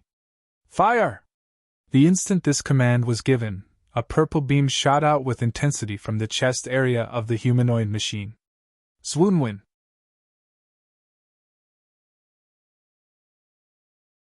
Chapter 223. Fire! The instant this command was voiced out, the purplish beam shot out with intensity from the chest area of the large humanoid machine. Swoon! In an instant it arrived before the square-shaped metallic structure and slammed into it. The mighty purplish beam consumed the entire square-shaped structure in a matter of seconds. Such immense power, Gustav was awed by what he had just witnessed. He stood there and kept watching, focusing his attention on the appearance of the beam. The entire metallic square-shaped structure was as large as a bungalow building, yet the purplish beam was large enough to cover it. After the power of the purplish beam died down, Gustav noticed that there was still something left from the square-shaped metallic structure. Although what was left wasn't very large compared to the initial size, Gustav was still surprised to see that there was something left. Tesla OV number 144783 has failed the incineration test. The robotic voice from before announced once again. At first, Gustav was dumbfounded and wondered how that performance would be considered a failure, but in the next second he figured it out.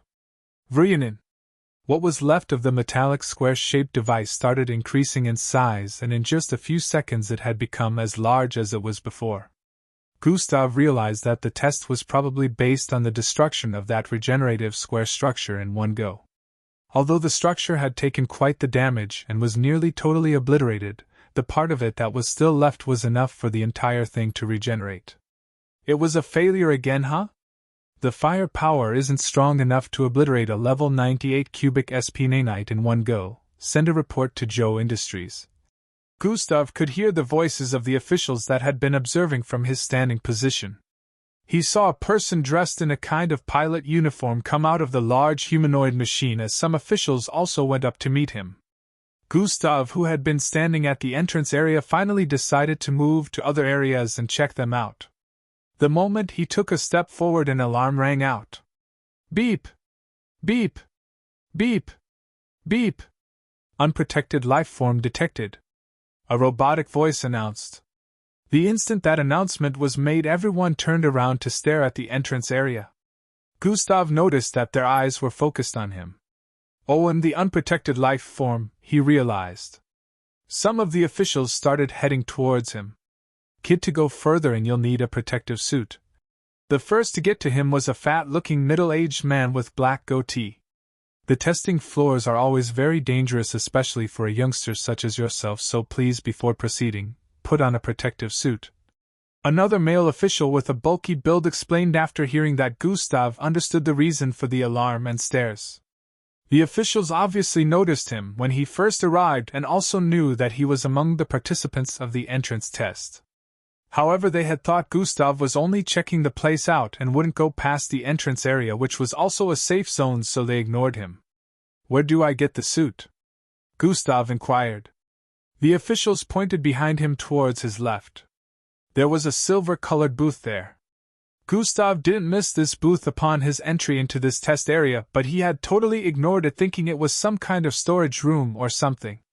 Gustav did as he was told and moved towards the booth. The booth had no door, but the moment he arrived in front of it, an opening appeared and he proceeded to go in. After getting in, a bright light engulfed his entire being, and Gustav was reminded of the time he arrived on the static floor to undergo the test sub-phases. In a few seconds the light went out and Gustav found his entire body clad in a bulky white and black suit with a large helmet.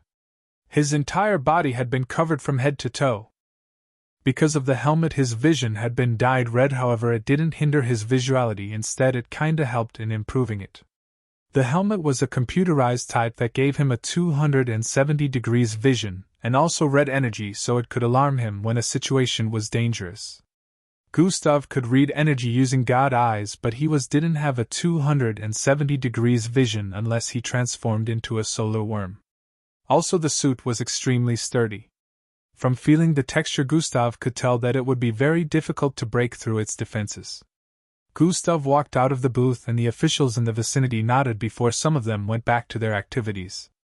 The fat official with a black goatee walked towards Gustav and asked, "Would you like a tour of test floor 012? Gustav nodded in affirmation and proceeded to follow behind the man. "By the way, I'm official Glanus, from the HMR Warfare Department." The man decided to strike a conversation with Gustav as they moved about the place. "I'm Gus." Gustav was about to reply with his own name when Officer Glanus interrupted. "Gustav Crimson, haha, you don't need to tell me your name, you're popular all across the tower right now," he said with a burst of light laughter. "Oh," Gustav muttered with a wry smile. "Honestly, we're all proud that we have such a genius in our city.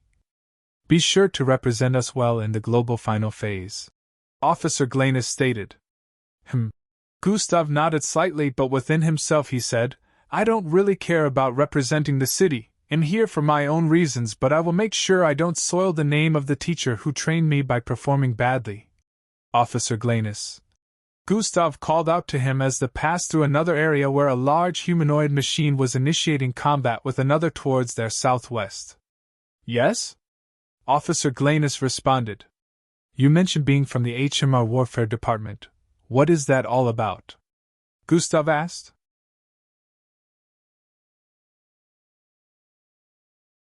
Chapter 224.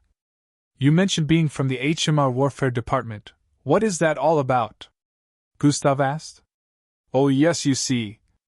The MBO has different departments tasked in different fields of operation and specialty." Officer Glanus started explaining. He went on to tell Gustav that this department made use of humanoid technology to go on missions issued by the MBO. Apparently the humanoid machines was not only technological based but also biological, since it also made use of the pilot's bloodline to boost its capabilities. These humanoid machines were called HMR. As they moved about the place, Officer Glanus explained a lot to him about the department, while also showing him different types of HMR as well as happily introducing some of their pilots to him. Officer Glanus wasn't a pilot. He was one of the higher-ranking analytical HMR engineers working in the department, so he was well known by a lot of pilots. Gustav also noticed that he wasn't the only one dressed like a puffed-up marshmallow moving about the place. He had seen quite a few people in protective suits like him. Since he noticed that the officials weren't in protective outfits, Gustav guessed that these were probably other participants checking out other floors like he was. He also noticed that they were moving by themselves, unlike him, who was being turned around by Officer Glanus.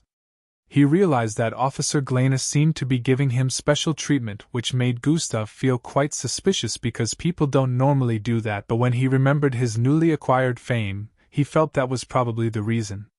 Officer Glanus took him to the far south of the test floor and called on a pilot to get into one of the HMRs and give Gustav a little show. The pilot, who went by the name Heim, proceeded to enter his HMR, which was about 300 feet tall with a black armor covering its chest area and yellow arms that looked similar to massive spears. Gustav watched as the large humanoid machine engaged a square-shaped metallic structure similar to the one he saw at the entrance earlier. This one transformed into a kind of monstrosity that Gustav had never seen before, and the pilot engaged it. God Eyes has been activated. Oh, I see. It draws a certain kind of energy from the bloodline and combines it with the weaponry aspects of the machine. He is also able to use his bloodline ability through the HMR. Gustav was using both the see-through ability and the energy reading to check on the internal structure of the HMR. He wasn't able to observe every part, but he was able to use what he had noticed to bring up an analysis. Gustav asked if he could test drive an HMR, but Officer Glanus declined, saying a Zulu rank would be unable to endure the strain to the body as well as the mind and end up becoming paralyzed permanently. After this display was over, Gustav left Test Area 012 and moved to the closest one after it, which was Test Area 010. Even though the amount of test areas on the map were up to 100, they were all on the same floor, which proved that a single floor in the MBO tower was larger than the combination of multiple parks. Even though there were up to 100 test areas and 4 more unrestricted floors above, Gustav had decided that he was going to visit every one of the test areas as well as the remaining 4 floors. It was still around 9 in the morning, and since they were given a 24 hours break, about 19 hours were still left. Gustav wanted to make use of half of that time to check on all the floors and use part of the rest to test out his strength in one of the training rooms. Gustav started going from test area to test area, and he was awed by the things he saw. The MBO had diverse number of technologies and wonderful weaponry in their possession. The purpose of the test floor was to try out varieties of new things that hadn't been tested in the battlefield yet. Gadgets, artilleries, transport combat vehicles, enhancement suits, etc. With everything he had seen while moving from place to place within the last 3 hours, Gustav concluded that the MBO was probably the most equipped force in the entire galaxy.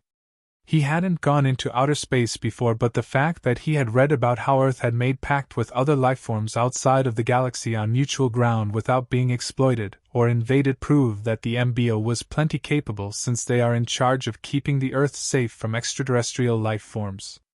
After another 2 hours had gone by, Gustav was finally visiting the last test area, which was Test Area 104. Immediately he went through the entrance, a loud explosion greeted him. Boom! About 100 feet ahead of his position was a sight of a mighty explosion that was still increasing. Bang! The shockwave slammed into Gustav, sending him flying towards the wall behind. A crack appeared on the wall, and Gustav's body became embedded 7 inches in. Gustav felt dizzy for a second as his body slid to the ground. Cough! Cough! Gustav placed his hands underneath his mouth as he coughed out specks of blood onto his sleeves. His ears were ringing so loudly that he couldn't even hear the sound of his coughing. Every time he left a test area, he would have to return the protective suit he got from that test area, and when he visited the next, he'll have to wear the one available over there. Since he was just arriving here, he wasn't putting on any protective suit, which was why he received the full brunt of the shockwave with his body alone.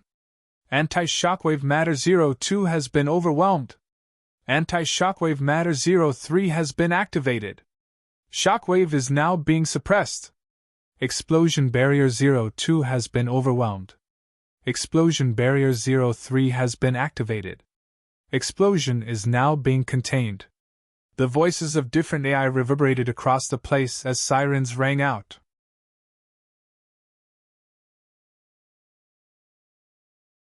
Chapter 225. Explosion is now being contained. The voices of different AIs reverberated across the place as sirens rang out. Gustav was starting to regain his senses, so he heard bits of the announcements. -520 HP. It's been a while since I last bled. I wonder what caused this explosion, Gustav said internally as he cleaned his blood-stained sleeves while sitting up and leaning his back against the wall. He stared at the front, where he could see the explosion being covered by a blue energy field as it shrunk in size. At the very least, I got something from it, Gustav thought while reaching out to grab something in midair. He grabbed onto something only he could see because right before the shockwave slammed into him, he activated Energy Installment. Energy Installment absorbed part of the energy from the blast into a spherical orb that was currently invisible to everyone's eyes except Gustav. The system just reacted to it. Gustav noticed, but before he could confirm, he noticed the explosion had almost shrunk completely. Officials could now be seen moving about the place with panic expressions displayed on their faces. Who knew the upgraded reactor would go haywire because of the experiment and cause such a disaster? The third layer explosion barrier had to be implemented because it overwhelmed the first and second. The power was too much for the installments to contain. Gustav could hear the voices of the officers from his position. None of them looked injured in the slightest. However, the surrounding was in shambles. Are the kids all right? One of the officers in blue asked. Yes, Captain Mitch, the protective suits functioned well enough to keep them safe from the explosion. Upon hearing that, Gustav understood that other participants were also on this floor. He noticed that the injuries he received from getting blasted backwards by the shockwaves were almost fully healed. Gustav decided to stand, but before he could, one of the officers ahead stared in the direction of the entrance and noticed Gustav. Captain, there's a kid over there. I think he's injured. The MBO officer voiced out, and hurriedly started moving towards Gustav's location. The other officers also noticed Gustav seated on the ground far behind with his back against the cracked wall. A kid without a protective suit? Get the medic over here immediately! The captain commanded as he also approached Gustav. Gustav stood up before anyone could get to him. I'm fine, he stated while cleaning the blood at the sides of his lips. Kid! You're going to be… Wait, how can you stand? The officer that noticed him voiced out while scrutinizing Gustav from head to toe. He could see blood on Gustav's sleeves and a little dirt on his cloth, which came from slamming into the wall, but aside from that, there was nothing else. Wasn't he caught in the blast? Why does he look only slightly injured? This isn't a force a kid like this should be able to handle? He should be half dead by now. What's up with this kid? The other officers that had arrived couldn't believe their eyes seeing Gustav standing and talking like he was unaffected. They wouldn't have believed he got caught up in the blast if not for the cracked wall behind and burned parts of Gustav's clothes as well as some other things, which clearly proved that he was caught up in the explosion. Are you all right, kid? The captain asked while approaching Gustav. He stood opposite Gustav and observed him. Fine. Gustav was about to repeat himself when one of the officers on the left interrupted. This face looks quite familiar. Oh my, aren't you candidate 00126, the rising star? He voiced out. When he mentioned that, the rest of the officers' eyes also widened slightly. He is the one. Being on the receiving end of 1% of that shockwave would leave a Zulu rank on the brink of death. Oh, looks like he truly is more powerful than the rest. Truly a promising young lad, this one. Upon hearing them speak about him this way, Gustav was nearly half cringed to death. The rising star? What's that? More like a falling star, since that's what made me what I am, Gustav said internally. Although he felt like this on the inside, he didn't let it show in his expression. Instead, he just kept a blank face. The captain proceeded to apologize to Gustav and explain what had caused the disaster. The explosion, of course, was caused by an experiment gone wrong. A new power source meant for backing up a spacecraft's weapons system was being tested. The original power source and the substitute didn't sync well, causing the explosion a few minutes back. Both of them exploded together and overwhelmed the first and second layer security protocols put in place. Originally, incidents that involved explosions occurred a lot since they experimented with spacecraft engines. However, they hadn't expected it to be this bad.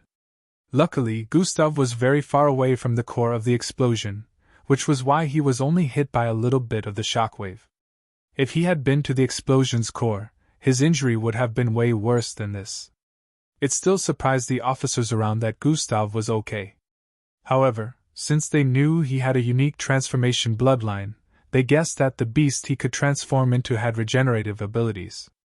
In order to make it up to Gustav, they decided to give him a tour of the place exclusively, even though there wasn't much to see because the explosion had incinerated half of the equipment and gadgets.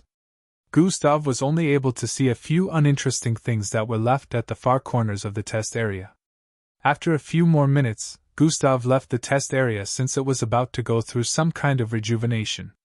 The only thing he saw that piqued his interest was the half-destroyed spacecraft that was half the size of the spacecraft in test site number 47. Gustav had always wanted to enter a functioning spacecraft.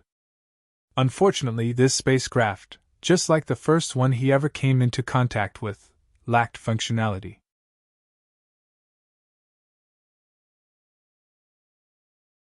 Chapter 226. He moved towards the exit area of this floor with a slightly disappointed look on his face. When Gustav arrived before the panel that was going to move him up to the next floor, a smile appeared on his face. "At least I got something out of it," he said. "Does host wish to absorb this energy into the system?" Yes/no. Gustav could see the system notification in front of him as he held onto the spherical orb filled with dark blue-colored energy. It turned out that the energy he absorbed from the explosion was compatible with the system. The system couldn't absorb every type of energy to upgrade. It could only absorb specific types of energy. Now Gustav had figured that the power source for spacecraft was also among those types of energy. As the panel beamed Gustav up to the next floor, he activated God Eyes to check the energy points of the energy contained within the spherical orb. God Eyes has been activated. 129,000. Even though the number wasn't as high as when he absorbed the Salada Pure crystal, this amount was already high enough, and it came from just the shockwaves alone. Maybe it would have been higher if I had been in the heart of the explosion, Gustav said internally as he arrived on the next floor. But if I was, I probably wouldn't have survived. Gustav recollected just how mighty the explosion was as he started moving forward. Gustav started touring the second accessible floor also. "Yes," he said internally, and the system began to absorb the energy from the orb. Absorbing energy 1/100% on the 602nd floor, where all the participants were accommodated. Angie and Glade stood in front of the room with the number 00126 above it and knocked repeatedly. "I don't think he's in," Glade spoke from behind. She was tired of seeing Angie knock on the door over and over again. "Maybe he's asleep." Angie sighed as she turned around and leaned her back against Gustav's door with a crestfallen look. "Him? Does he even sleep with those menacing eyes?" "I doubt he does," Glade voiced out as she imagined Gustav's face. "What? Ha!" Angie started laughing after hearing that. Glade made a low hum sound and leaned against Gustav's room door also. "Maybe he'd be a lot more good-looking if he wasn't so grumpy, hee. Angie giggled again. "He is really oddie-looking," Angie muttered with a dreamy look.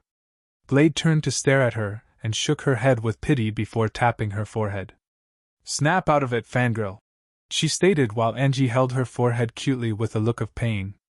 "Come with me, let's go somewhere else," Glade voiced out while grabbing Angie by the wrist and pulling her along as she stormed off. In a particular part of the city, Miss Amy stood in front of a glass wall. She seemed to be on a call with someone, and within a glass wall and was the large greenish rock she got from the tall building a day ago. She was still clad in the full, black leather jacket and purple shirt, but at the moment, they looked tattered. Parts of her clothes were torn and messed up. She had a small scald on her left neck area. "Yeah, those bastards were really strong, and I was almost forced to remove my limiters," she said with a frown. He really brought in some of the well-known powerful mercenary mixed bloods to guard the rock. Of course, I didn't let them leave in one piece either.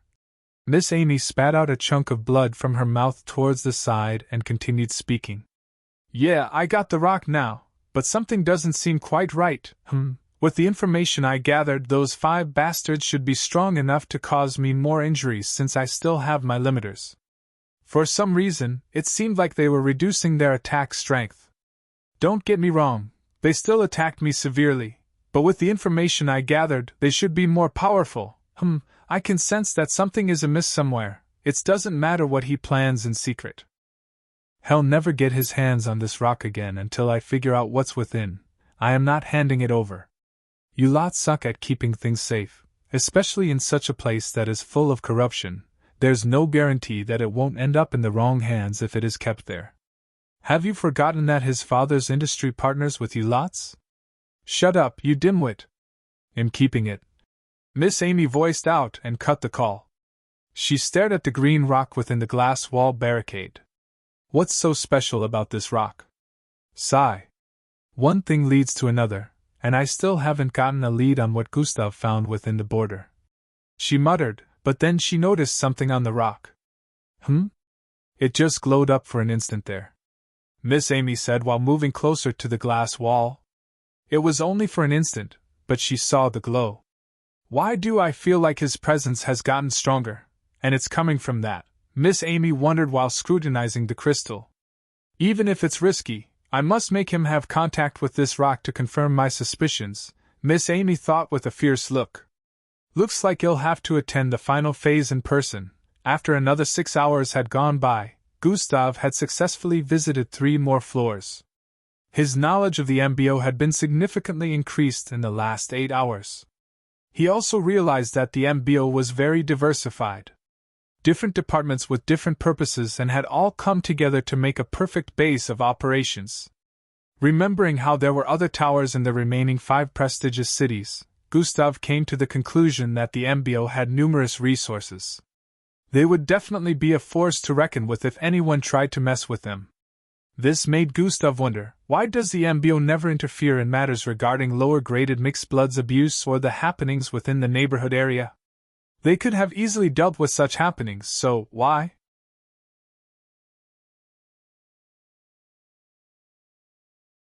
Chapter 227. This made Gustav wonder, why does the MBO never interfere in matters regarding lower-graded mixed bloods abuse or the happenings within the neighborhood area? They could have easily dealt with such happenings, so why?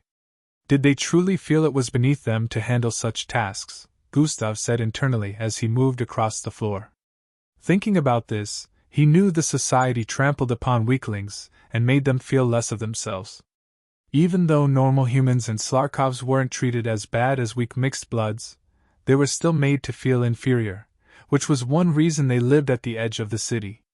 The fact that the MBO had ignored small matters like this made Gustav feel disgusted about joining them because he was also a victim of a similar situation. He would have died if not for the system, so he believed others would have successfully committed suicide since not everyone could be as lucky as him. He wasn't feeling like a hero or anything. He just felt the MBO should at the very least live up to the name they built for themselves. Since they called themselves the Mixed Blood Organization and were supposed to deal with every situation concerning mixed bloods on the planet, they shouldn't ignore even small things like that.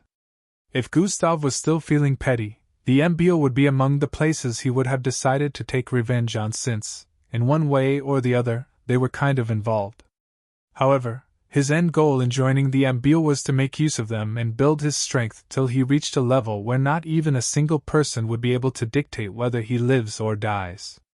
This place needs to undergo some serious changes. Time to start making plans. Gustav's expression turned fierce as he came to an internal conclusion. After another 2 hours had gone by, Gustav had finished touring all the 5 unrestricted floors.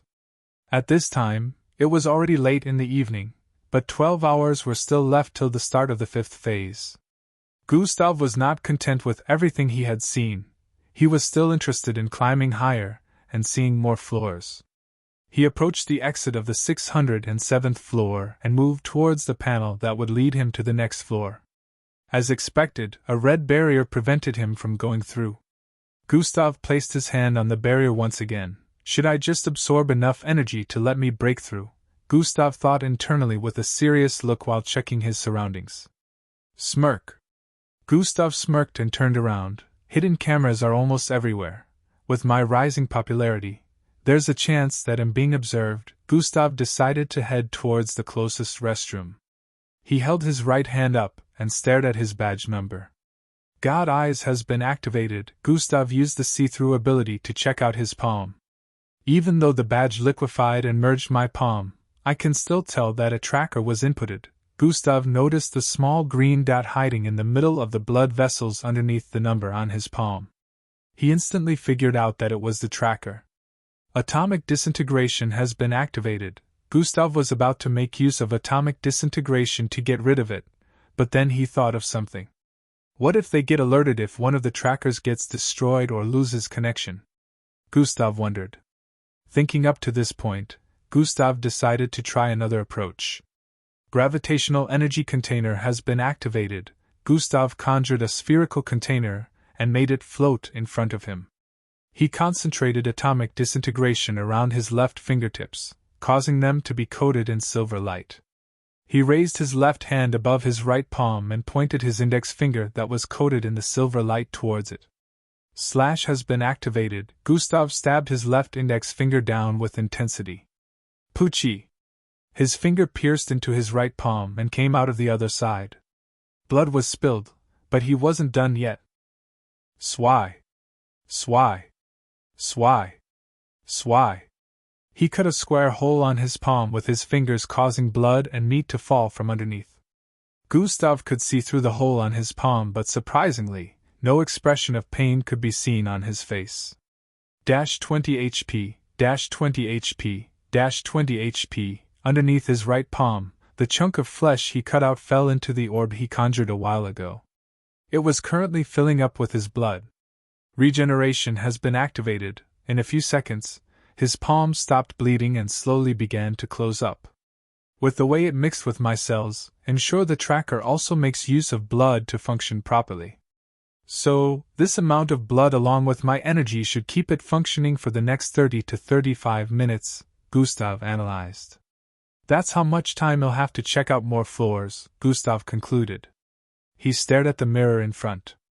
It's about time I put my original bloodline to the test. Underscore underscore underscore underscore underscore underscore underscore underscore underscore underscore underscore underscore underscore underscore underscore underscore. Genetic transformation bloodline, grade.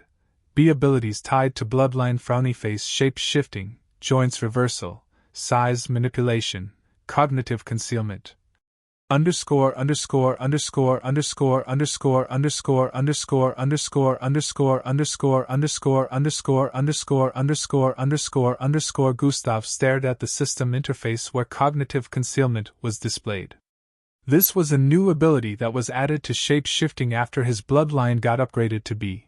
Gustav had tested out this ability before and noticed that it could hide his presence. He would still be visible, but he could sneak up on almost anyone with his presence erased. It was similar to silent advancement, but better because silent advancement only masked his feet, making his movements silent. Now Gustav had decided he was going to shape-shift and also make use of cognitive concealment to hide from the cameras that could see through his change in appearance. The only downside was cognitive concealment could only be activated for about 10 minutes. With the amount of energy it consumed, Gustav could only activate it about 3 times if he didn't want his energy to run out. Frolowem. Gustav's appearance transformed into a 5-foot-tall middle-aged-looking man with short brown hair and a full mustache. After changing his clothes, he walked out of the bathroom and left the spherical orb with the tracker floating inside one of the toilets.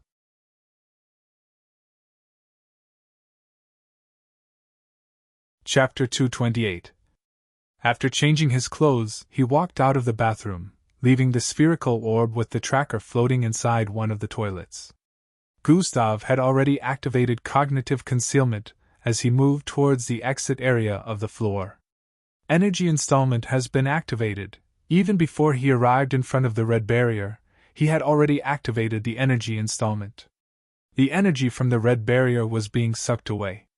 It weakened due to that, and Gustav only created a small entrance for himself to go in. He passed through it, and deactivated energy installment as he stood on the panel. Just as he expected, the moment he deactivated energy installment, the barrier started regaining power and went back to normal. Since I only have 30 minutes, I should make it count. The floors where spacecraft are kept. It starts from floor 1903. The instant Gustav thought of that floor, the panel activated. Shuruyum. Swithayans. He was instantly moved up and started traveling through the floors. In just 3 seconds, the beam had taken him past 100 floors. After a minute had gone by, Gustav arrived on floor 1903. The instant he moved past the entry point, his sight was greeted with a large bluish space. Wow! Gustav couldn't help but exclaim as he walked into this place. The place was vast, but Gustav could see the walls behind were transparent. So, this is how space looks like. Gustav couldn't help but admire how beautiful space was looking from this height. The walls were transparent so he could see the endless darkness of space staring back at him. However, the shiny round lights in the far distance, and even close by, made everything look marvelous. He could see a side of the blue earth floating and glowing. This part of the floor was already in outer space. However, it wasn't really far since the earth still looked quite large. However, it had already stabbed through the stratosphere. Gustav could see the moon. It still looked a bit far, but it was way larger than he expected. He looked around his surroundings on this floor.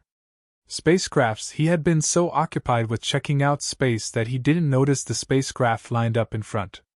Troyan! Troyan! Troyan!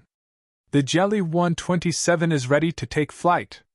Ashrok Squad is ready to go back up the Falcon reconnaissance on planet Heidi. Announcements from AIs could be heard as some of the spacecraft in the distance lit up. Some spacecraft that he could see were as large as the size of an entire football stadium. Officers in bright blue-colored uniforms could be seen moving from place to place. Gustav also decided to stealthily check the place out while acting as a cleaner. After about 4 hours had gone by, Gustav was heading back towards his room since it was late in the night already. Even though he only spent about 30 minutes up there, he was glad about finally entering space. Well, even though he wasn't really in it, he saw it as adding more knowledge to what he already had. He wasn't able to enter any of the spacecraft, but seeing functioning ones from a closer angle also brought him some kind of insight. After leaving the 1903rd floor, Gustav headed for the training room on floor 602. He tested out his new strength, did some combat self-training and meditated while making plans. He was now going back to his room to get an early rest for tomorrow's final phase. Unlike the fourth phase, which was broadcasted all across the city, the final phase wouldn't be broadcasted. However, the final phase was like a world stage since it was so dangerous to the point that death was a possibility. So, the MBO didn't want it to be showcased to the public. The only time a broadcast would be displayed was when the participants that passed the phase were being enlisted into the MBO. This was also the time when the 5 great commanders would show themselves. These 5 great commanders were said to be the legends of MBO. They were the 5 most powerful leading figures in the MBO. There were other very powerful top legendary well-known officers in the MBO. However, the 5 commanders made decisions regarding things that went on in the MBO. They were not just powerful in strength, but also powerful in command. According to the information Gustav gathered, they were the only ones that could order the number 1 ranked most powerful MBO officer to go on missions. Gustav already heard rumors about the most powerful man who does not take orders from anyone even though he was in the MBO except for these 5. He was said to be the most powerful MBO officer and the most powerful mixed blood on the entire planet. The MBO called him the Champion of Earth. That title sounded a little cheesy to Gustav, but when he started hearing of his feats, Gustav began to rethink the title. Gustav guessed the 5 great commanders had quite the power and influence for them to be able to pull off sending him on missions. Although he didn't know much about the most powerful MBO officer, however, since he was hearing about him from a lot of people, Gustav was sure his strength wasn't just superficial. Miss Amy did say she wasn't the most powerful. I guess I have to be prepared to meet these 5 great commanders after the final phase, Gustav said internally as he arrived inside his room. He proceeded to lie down on his bed and sleep off to regain his lost energy. Initializing 5-year quests, Procedure 1/100%. 5-year quests will complete initialization in 5 days. If Gustav was awake at this time, he would have noticed these system notifications. Unfortunately, he wasn't, and just as these notifications appeared, they also disappeared a moment later. The next morning the participants woke up early. The moment 24 hours went by, an alarm rang out, and the participants were told to hurry towards the waiting room. We shall now head out to the Caskia ruins, Gradier Xanatus stated after all the participants had been gathered in the hall.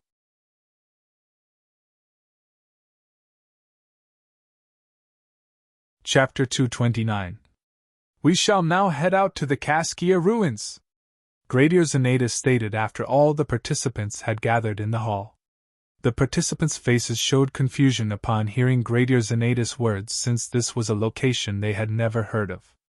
Nevertheless, they obeyed the next instructions of Gradier Xanatus with no questions, since they knew they'd be briefed later on. Gradier Xanatus urged everyone to go through the spatial doorways that appeared in the middle of the room. After going through those doorways, they arrived inside a hangar where different types of aircraft were kept. 2 large rhombus-shaped aircraft were already waiting for their arrival with engines fired.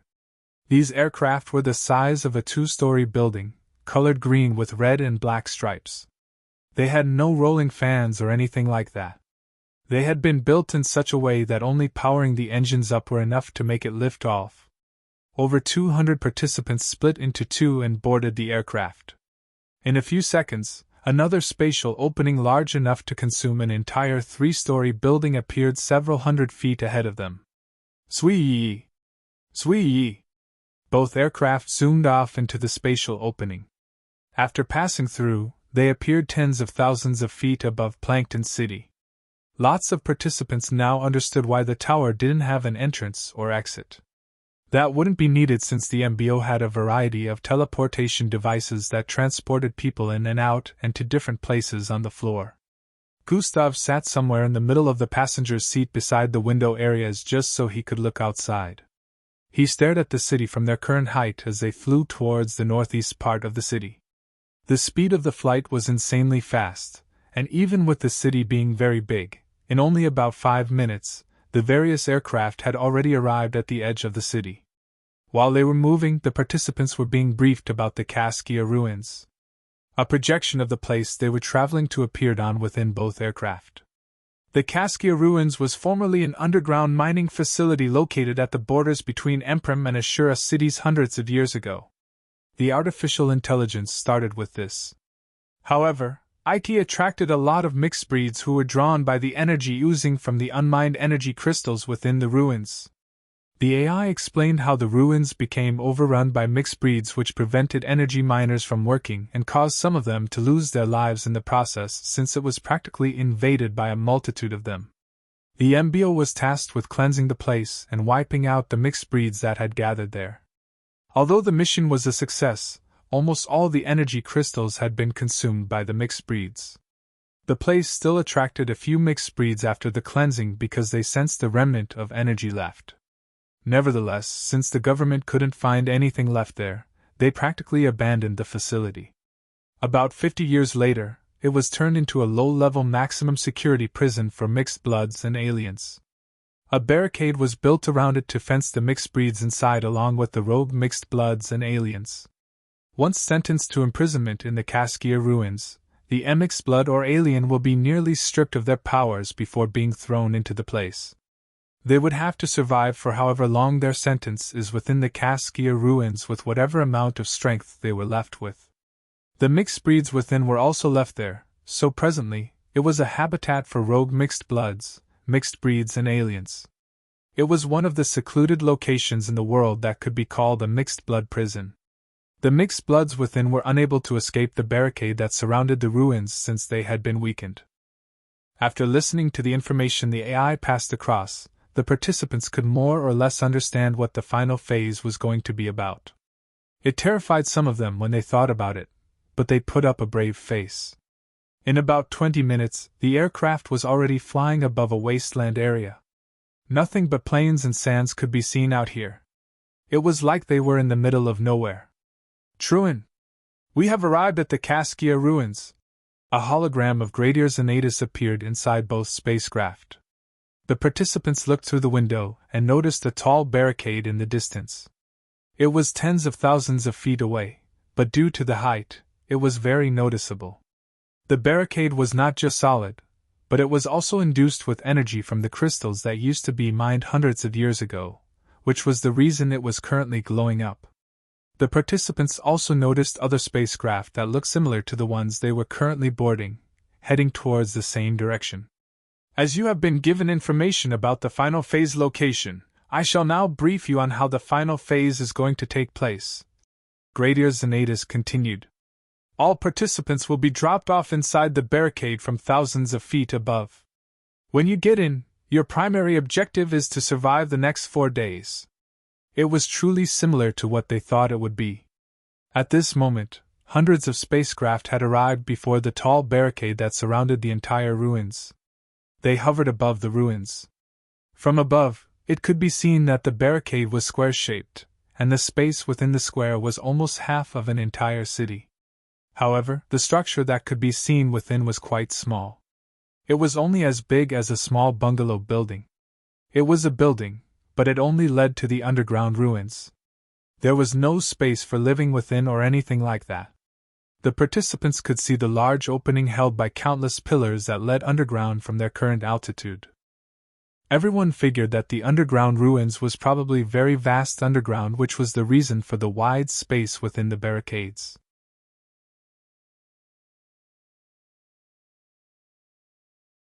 Chapter 230. The participants could see the large opening held by countless pillars that led underground from their current altitude. Everyone figured that the underground ruins were probably very vast. This was the reason for the wide space within the barricades. Your secondary objective is to retrieve as many grand stones as you can, Gradier Xanatus stated. Huh! The participants were confused by the sudden mention of a secondary objective and grand stones. Before they could start throwing questions around, Gradier Xanatus began explaining. The MBO had placed some energy shards called the Grand Stones inside the Caskia ruins before the participants arrived. The ruins no longer had any energy crystals inside, so they had to put these ones in manually. Gradier Xanatus explained that the participants were to gather as many as they could while trying to survive. Gathering these shards would also increase their points. The participants were excited when they heard this. Those that had lesser points saw this as a turning point since, according to Gradier Xanatus' words, the shards were scattered in different places across the ruins. They felt that if they were lucky enough, they could find these stones before others. While they were immersed in their wild thoughts, Gradier Xanatus told them that numerous mixed breeds would also be coming for the shards the moment they sensed it. This dampened some of them as they thought about how they would have to deal with mixed breeds while trying to get the shards. Team up if you have. Survival is the ultimate goal. However, if you can't deal with a bunch of weakened criminals and low-level mixed breeds, then you're not meant to be here, Gradier Xanatus voiced out. Drop will be initiated in 1 minute. Pick up your electronic survival bag, Gradier Xanatus stated. SHHHSSHH. SHHHSSHH. The ceiling of the aircraft opened, and a backpack was revealed. The participants picked up the backpack and wore it. After jumping from the aircraft, your electronic backpack will automatically power on and fly you down. After that, the nitro power will be cut off, so none of you will be able to escape using it, Gradier Xanatus explained. There are some tools kept inside for your usage. Properly make use of them. We will be watching. Immediately after saying this, Gradier Xanatus' holographic form disappeared. Initiating drop in 39 seconds. 38, 37, 36, 35, 34. The participants were on their toes as the AI counted down. They kept staring at the ruins below, wondering how the internal structure underneath would look. Are you ready? Gustav asked Angie beside him. H&M. She nodded with a smile on her face. Hey, rival, you want asked me? No fair. Ria, who was sitting 3 places to the left side of Gustav, shouted out. I don't care. Gustav muttered without even turning to stare at him. Eck. You. Ria pointed at Gustav with a disgruntled look. Stop spitting on my face, you loud-mouthed idiot! Glade, who was seated on Ria's right, voiced out with a repressed look. Hey, who? Just as Ria wanted to retort, the last countdown reverberated inside the spacecraft. 1. Opening hatch. Immediately after those words were voiced out, the floor of the aircraft opened up. Whooshishism. The wind blew into the aircraft through the opening underneath their bodies. Engage drop. This was the last announcement they heard from the AI before their seats were pulled from underneath them and folded into a small cube. Kairar. Arfrg. Keek. Ah. Most of the participants screamed out as they fell from underneath the aircraft. Whooshes. Numerous bodies could be seen dropping from the sky towards the ruins below. They were falling from a height of over 10,000 feet, so it was enough to give anyone anxiety even though they knew the backpack would save them. Participants that had bloodlines that gave them a flight ability were unable to activate it. Other participants tried activating their bloodlines also and found out that they couldn't. As Gustav fell, he stared at the structure that was thousands of feet below, slowly becoming bigger and bigger in his sight. The wind blew his hair backward, making him look extremely cool. He was among the few participants without a hint of fear on their faces. He turned his head to the left side and noticed Angie's frightened look. He stretched out his hand and grabbed onto hers. Angie turned to stare at him and smiled. The frightened expression on her face was gone. Ugh! A sore sight to see indeed! Ria voiced out from the side and placed both of his hands by his sides before diving forward. Angie and Gustav ignored him, of course, and focused on the structure below as they descended. Ria started descending quicker than others. Some of the participants saw his action and also did the same. They didn't want to give Ria the chance of getting the ruins before they did because of the grand stones. When they were 2,000 feet away from the ground, the engine in the backpacks activated. Tush! Tush! Blue fires ejected from the backpacks, and the participants stopped falling loosely. The backpack controlled their fall and started flying them towards different parts of the environment around the structure beneath. Whoosh! Whoosh! The backpack separated the participants, taking some towards the north area and some towards the south. They became scattered around, and in a few seconds, everyone landed. At that instant, the participants regained their abilities and started heading towards the entrance ahead. Gustav was dropped at the far east of the entrance. Angie and the others had been separated from him, and the structure was now thousands of feet away from his position.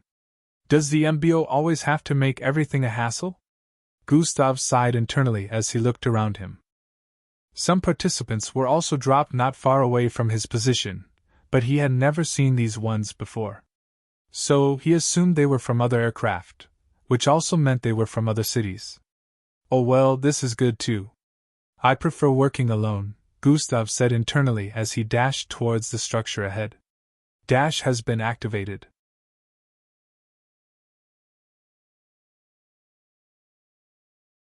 Chapter 231. Oh well, this is good too. I prefer working alone, Gustav said internally as he dashed towards the structure ahead. Dash has been activated, Fwash. Gustav moved forward quickly, surpassing some participants in a matter of seconds. Some participants that were dropped closer to the entrance of the underground ruins had almost gotten there. From above, it looked like a swarm of ants was coming from every direction, towards the same location, which was the structure that housed the entrance. There were thousands of participants heading towards the entrance, which was a large crowd. Even the entrance was quite big. Fortunately for them, the electronic backpack they carried had been spaced and separated so the participants wouldn't struggle to pass through the entrance at the same time. After running for 30 seconds, Gustav was finally a few feet away from getting to the structure that housed the entrance. At this time, some participants had gone in, while some were also arriving at the entrance the same time he did. Swoosh! Being the fastest among the ones that were just arriving, Gustav dashed past them and went into the structure. The place was dimly lit with pillars that resembled rocks connecting the ground to the ceiling. The passageway that led underground had stairs constructed within and lamp-like lights that could be seen on the side of both walls as the participants climbed down. The passageway was so big and wide that it could contain up to 50 people moving side by side. Gustav looked around as he moved through the passageway, trying to see if he could identify a familiar person. However, since there was none, he kept moving. Angie knew him all too well to understand that there was no way he'd wait at the entrance, or expect her to do something like that. They both knew that they were to continue with the test since that took priority unless they somehow found each other during it. Participants were running down the stairs with as much speed as they could muster since everyone wanted to be the first to find grand stones. Whoosh! Gustav dashed past lots of them with ease, causing them to push their speeds to the limit in order to try and gain ground. Just how deep does this thing go? Even after crossing more down 1,000 stairs, Gustav still hadn't gotten to the bottom. At the moment, he had surpassed lots of participants that had arrived before him and was only behind about 80 participants. Still, a multitude of them was swarming in from behind. Bam! Bam! Bang! Boom! Gustav could hear sounds of fighting coming from down ahead on the stairs. Dash! I will cut down anyone that tries to hinder me from going in first. Dash! You bastard! I'll blast you down! Dash! Out of my way, mongrels! Dash! Why don't we just work together instead? Loud voices could be heard coming from up ahead. As Gustav approached, he could see some participants ahead slowing down due to the disturbance. Dash! Get the fuck out of the way, you retard! Dash! Such vulgar manner of speech for a young girl like yourself. I'll cut off your tongue! Dash! You wench! Even before arriving at the source of the main disturbance, another one had been created a few steps in front of Gustav. A small-sized, cute-looking girl around 411 with indigo-colored hair was engaging a 65-tall slim teenage boy with 7 slithery tongues shooting out of his mouth. A crowd was already forming here due to this. Swai! Swai! 2 tongues shot towards the girl with speed as the tip expanded. Sheik! Sheik! Thorns grew out of the tongues, and with the speed at which they were moving, it looked like they'd pierced through the small girl before she was able to dodge. Grab! The girl grabbed hold of both tongues with a look of anguish, stopping them from moving any further. Let's see whose tongues are gonna be cut off! She voiced out as her long hair floated upwards. Swaying! Both tongues were mysteriously sliced into multiple parts. Kairar! The boy screamed out as blood spurted out of the cuts. Just as the girl was about to throw the disconnected parts of the tongues away, she noticed a figure jumping over her head. Everyone turned to stare up after noticing the figure, who happened to be Gustav. Zwee-eye! He traveled more than 100 steps in the air, crossing over 30 participants at once. Hold it right there, you! Do you think he'll let you just surpass me like that? The girl shouted and threw the severed tongues away before dashing forward at full speed after Gustav. Gustav landed in front, where he could see participants clustered together at a particular spot 40 steps further. They wanted to move forward, but they didn't have the guts to go through due to the battle going on in front. Blast! Blast! Blast! Attacks were slamming into the walls on the sides and the ceilings, and no one wanted to enter the crossfire. From behind, the small girl with indigo-colored hair was already catching up to Gustav due to her speed, which was almost a match for Dash. Just as Gustav was looking for a way forward since he didn't want to engage in the nonsensical battle going on in front, a dark-skinned boy who was about 6 feet tall with bushy afro hair phased out of the ground in front of him. Swoon! He turned around to stare at the back and noticed Gustav a few steps behind. He smiled and nodded before turning to look at the front again.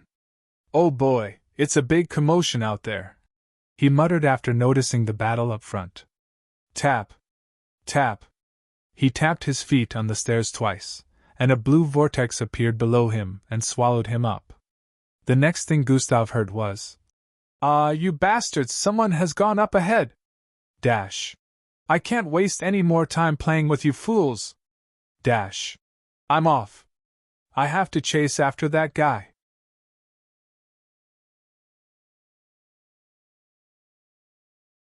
Chapter 232. The crowd ahead dispersed, and everyone started running down the stairs again. What an amazing bloodline! So convenient. This would be the perfect place for doing that. Gustav could already guess that the boy he had just seen phase through the ground must have been responsible for stopping the battle. "Did you think you could be faster than me?" Gustav heard a thin, feminine voice behind him. The small-sized girl had caught up, but just as she was about to reach Gustav's left, dash has been activated, swoosh. Gustav bolted forward with a higher speed than hers, leaving a gap of plenty stairs between them in a matter of seconds. "Huh!" the girl voiced out with shock, but in the next second, she also increased her movement speed. "I will not let these weaklings throw me off course," she voiced out while surpassing a good number of participants also in a few seconds. "Why does this person remind me so much of someone?" Gustav questioned internally with an expression of annoyance. The image of a spiky-haired orange kid came to his mind. Humph! Gustav dashed forward faster also and started surpassing the participants in front. Dash. "Hey! Get back!" Dash. "Damn, he overtook me!" Dash. "Who the hell is that?" Swoosh. In about 30 seconds, Gustav had even surpassed some of the participants in a brawl earlier. He was already closing in on the last three ahead, who were behind the dark-skinned boys sporting an afro. Swoosh! One of them swung his left arm towards Gustav, who was approaching from the side. Twi! Twi! Twi! Glowing, small spikes flew out of his arm towards Gustav, who was only 2 feet away. At that close proximity, it would be impossible to dodge. However, to his surprise, Gustav leaped upwards and landed 50 stairs ahead. The spikes ended up piercing into 2 participants behind who missed it because of its size and speed. Boom! Boom! It exploded in their bodies, causing larger holes to appear and spots pierced with blood oozing out. "You!" the participant shouted out while pointing at Gustav, but to his surprise he saw Gustav pass the remaining 2 with just as much ease. Even though they also tried to attack him, he was able to dodge all their attacks. Pa! Pa! Pa! Pa! Gustav ran across the wall on the left for several feet. Trup! Trup! Trup! Trup! The energy blasts being shot towards him slammed into the wall behind him repeatedly. Bam! He landed in front and dashed forward again. At this point, only the kid with bushy afro hair was in front of him. Also, the structure of the underground ruins was being revealed to them since they were close to reaching the end of the stairs. Gustav could see rough-looking walls and a lot of rocks protruding from the ceiling area. Some of them had big holes.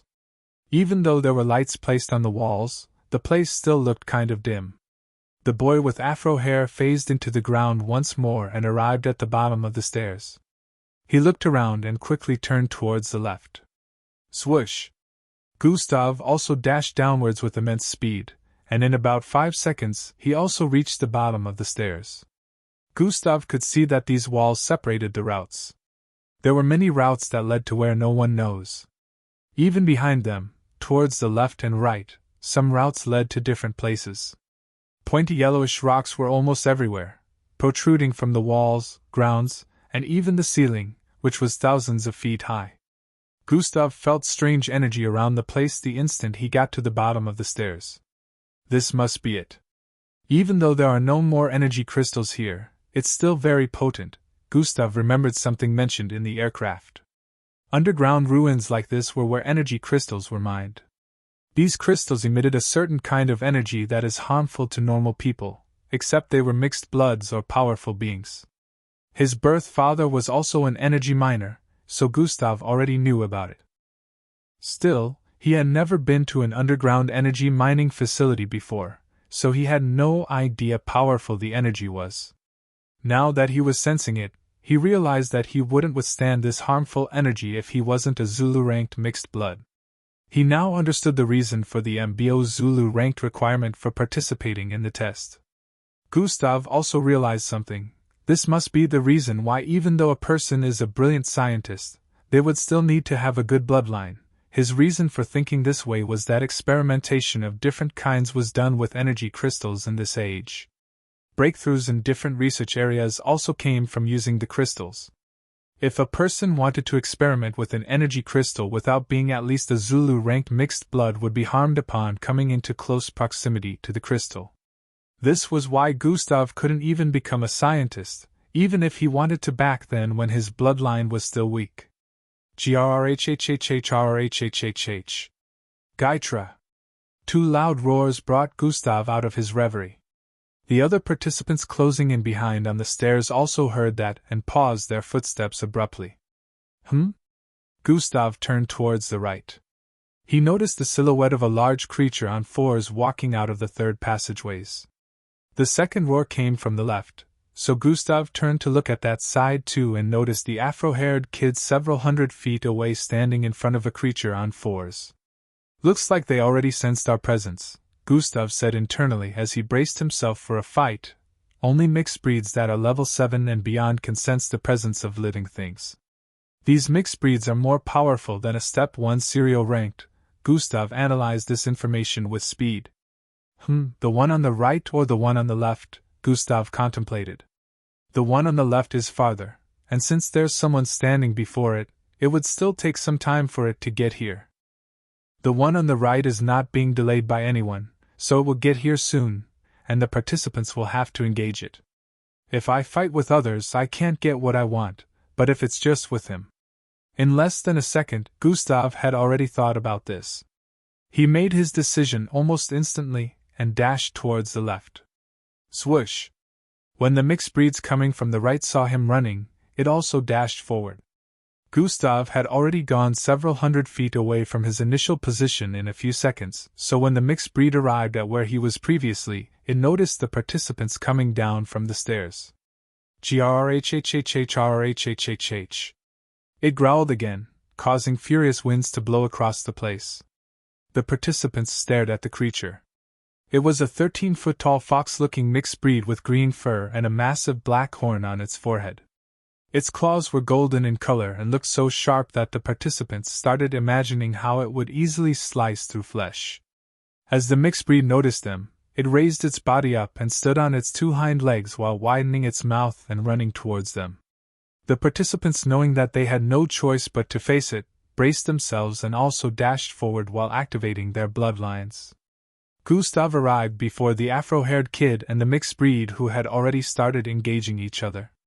It was a black-scaled mammoth-looking mixed breed with 4 heads and 8 tusks. It was even larger than the mixed breeds the participants behind were currently facing. Its heads were positioned so that they formed a circle with a hole in the middle. Surprisingly, this type of mixed breed mammoth had a neck.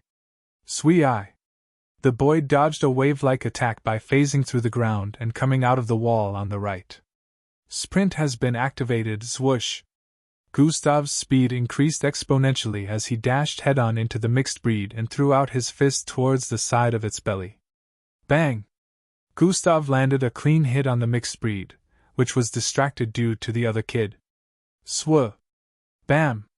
The creature was catapulted from its position by the force of the punch and slammed into the wall on the left about 50 feet away.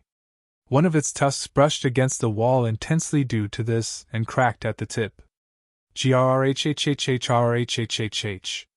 The creature roared with anger as it picked itself up like it was unaffected and dashed towards Gustav with animosity.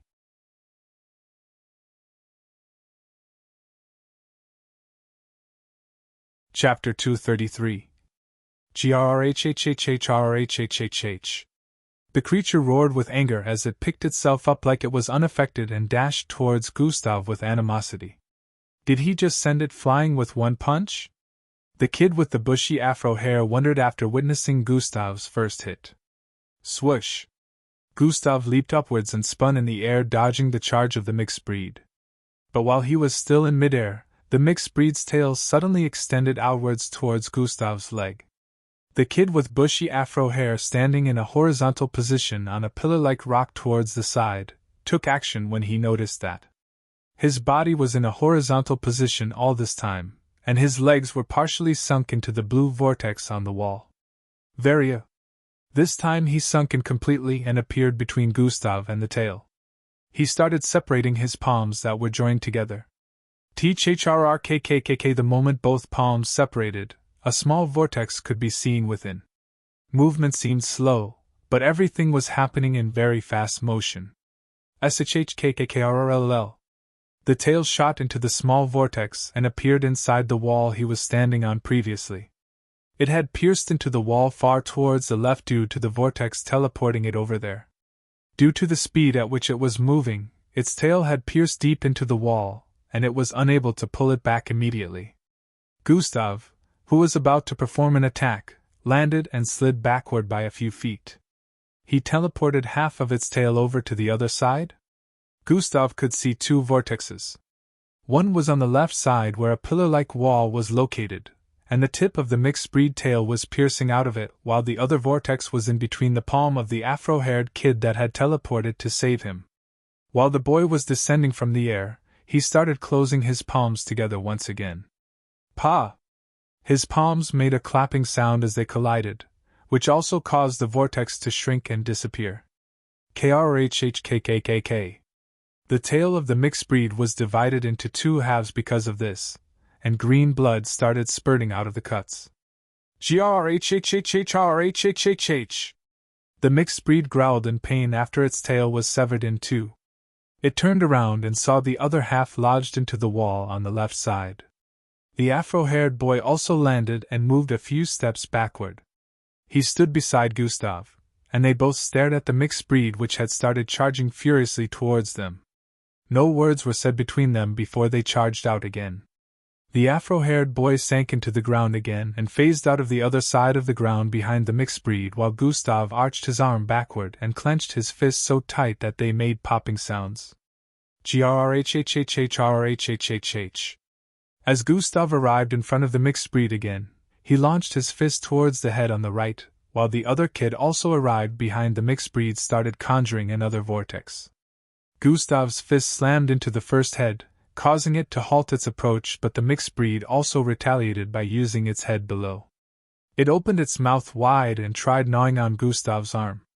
Gustav's right arm was still outstretched, but the mixed breed didn't notice that the moment he sent out his right fist, his left fist had already been thrown out next. Gustav's left fist transformed into that of the mutated bulls and slammed forcefully into the mixed breed head on the left. Bam!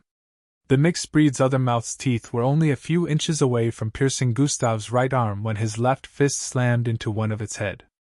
It got catapulted backward as a loud cracking sound rang out. Swee-eye! Blood ran down its head on the left. The boy behind had already opened up a large vortex. Swoman! The mixed breed was sent flying into the vortex.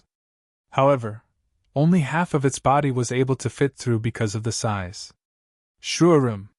The boy started joining his palms together again, trying to close the vortex with half of the mixed breed's body still in it. Gustav watched from the front and already understood what he was trying to do. That's one powerful ability. Gustav could see the mixed breed struggling to move out of the vortex, but it was proving difficult. However, it would seem that closing this vortex just as he had closed the other was easier said than done. Sweat started appearing on the forehead of the afro-haired kid as he pushed his palms closer to one another. GRHHHHRHHHH. The mixed breed growled in pain as cracking sounds started ringing out since the vortex was shrinking. Its bones were slowly getting crushed. All of a sudden, its 6 eyes glowed red, and it started increasing in size. What's happening? The afro-haired kid could feel his vortex being forcefully enlarged. It growled again and suddenly pulled itself out of the shrinking vortex. The moment it pulled its body out of it, it turned around with immense speed and dashed towards the afro-haired kid. The kid who hadn't wrapped his head around the current development was taken by surprise and couldn't react in time when the mixed breed arrived in front of him. Sprint has been activated. Just as the 8 tusks of the mixed breed were about to pierce through his body, Gustav suddenly appeared on the left side of the creature. His left and right arms had been transformed into that of the mutated bull and were coated in milky light as he threw them out repeatedly. Bam! Bam! Bam! Bam! Bam! Bam! Gustav threw out 6 consecutive punches in the span of 2 seconds to 3 heads of the mixed breed. 2 punches landed on each head, causing them to burst open as the mixed breed was sent flying towards the side with blood spurting out of its heads like a fountain. "Bring it back here!" Gustav shouted out to the afro-haired kid who was currently still in a daze. He quickly snapped out of it and made a vortex appear behind the mixed breed, who was currently still being launched backward due to the force of the punches.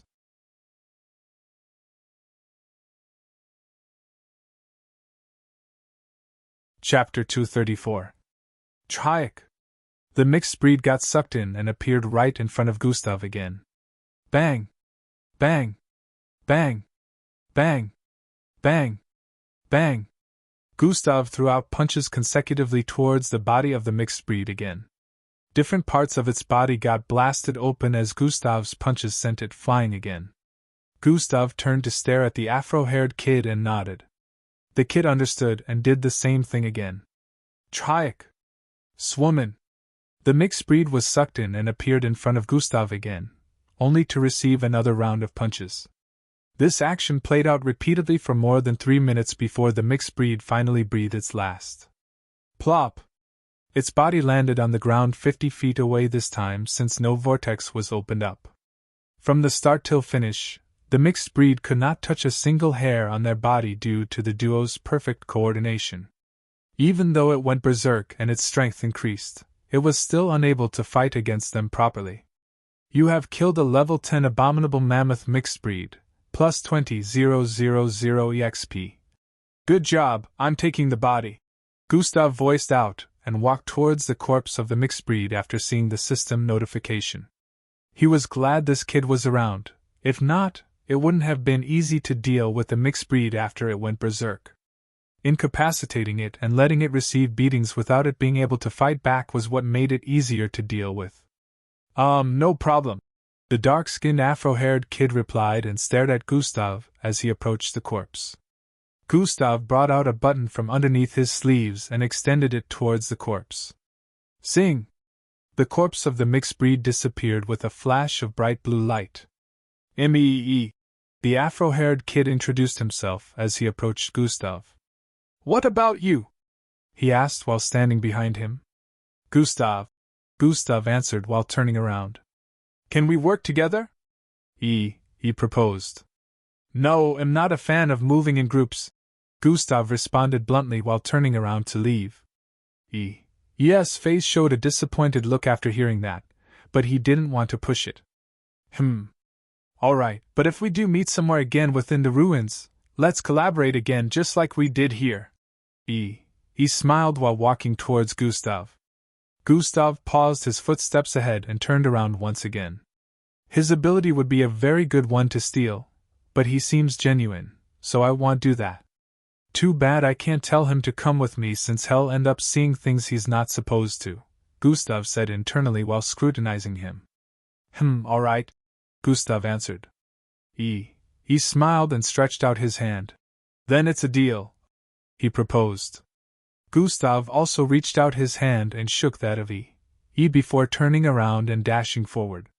Swoosh! In a few seconds he had disappeared far into the dimly lit passageway ahead. Just as Gustav left, the participants on the other side had already slain the mixed breed. The girl with indigo-colored hair had golden-colored blood all over her body as she held onto the fox-like head of the mixed breed. Even though the head was the size of half her body, she was able to lift it with just a single hand. Ha ha ha ha ha! She laughed like a crazed maniac and threw the head forward. Plop!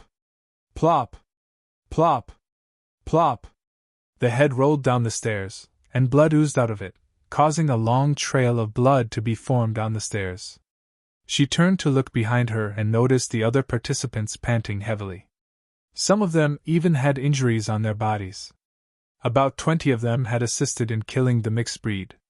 Still, she was the one who landed the final attack that decapitated the beast. Even though the rest had tried, they were unable to cause so much damage like she did. "You're all weaklings! Ha! So long, losers!" she voiced out while staring at them before turning back around and dashing down the rest of the stairs. "Those two went that way." "Humph!" she voiced out with a disgruntled look and turned to head left. Swoosh! She was also moving quickly and had covered over 100 feet in a second. She arrived at the spot where the battle between Gustav, and the mixed breed had taken place. She noticed the green bloodstains on the ground. "Looks like they had a battle here," she muttered. She noticed no red bloodstains, and they instantly realized that they must have defeated the mixed breed they came into contact with. "Those two are definitely strong, being able to handle a level 10 mixed breed on their own. But I'm stronger." Her hair floated upwards as she spoke. "Now which way to follow?" She could see different passageways on the right, left in front of her, separated by the rock-like walls. She turned towards her left and dashed into the second passageway on the left side. Swoosh! Other participants at the moment were arriving at the bottom of the stairs and started separating into different directions. Some went right, some left, and others moved forward. There were hundreds of passageways on every side and no one knew where they led to. After about an hour had gone by, every single participant had managed to make it into the underground ruins and was currently exploring for the grand stones. Battles occurred in random locations, but the participants were able to deal with the mixed breeds they encountered at the moment because most of them were moving in groups. Back at the stairway area where all the participants passed through, a silhouette phased out of a pillar-like rock in front of the stairways. "Hee, so many fresh meat!" A slurping sound reverberated across the place as an eerie voice rang out. "What a time to be alive! I will enjoy myself to the fullest." The silhouette turned towards the left, and starting moving in the direction of the last group that came in.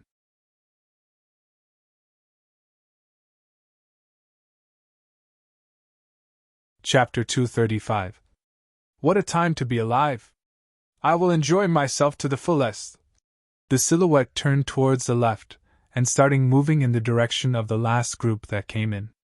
In an unknown part of the ruins, several weird-looking creatures that didn't look like mixed breeds started appearing out of the woodworks after sensing the presence of intruders in their domain. Some looked humanoid while others were nothing like humans. Skkrrhhh. A loud, sharp sound echoed in a dark place where a rock was positioned within a large hole on a massive wall. "This may finally be my chance to get out of this place," a voice responded from the circular rock. In another part of the ruins, Gustav arrived at a place where small housing structures constructed from rocks could be seen. This was an open area where walls and passageways could not be seen. Only the ceiling area had pointy rocks protruding from them, and some pillar-like rocks that extended from the top to bottom. Apart from that, the area was pretty cleared up, unlike the places he had been passing through. Overall, the area was still dimly lit. However, due to the spaciousness, it was a little bit brighter than other areas. Step! Step! Step! Step! 7 small houses built from the rock fragments were underneath the ruins. As Gustav moved forward slowly, he noticed that some of 3 small houses were built on the wall surface at the far edges of the area. It was as if the usual many pointy rocks that extended from the ceiling to the ground had been cleared up to build these structures. Gustav sensed movement thousands of feet away from where the first small house could be seen. God eyes have been activated. Just as expected, the houses belonged to convicts. Gustav instantly became on the alert moment he saw through the house in front. "Hiya, one of them has arrived." A loud masculine voice was heard coming from the house in front. "Step! Step! Step! Step!" Gustav had already paused his footsteps after noticing this figure, so the sound of footsteps was coming from this particular figure. It sounded heavier than Gustav's footsteps. Swidge! The leaves covering the entrance shifted, and a large humanoid figure came through it. This person was so large that he was as tall as the house he stayed in. He had a triangular-shaped green head with one large black eye. He had no mouth, either did he have a nose. His body resembled that of an ape with whitish furs. Gustav's current height was approximately half of his.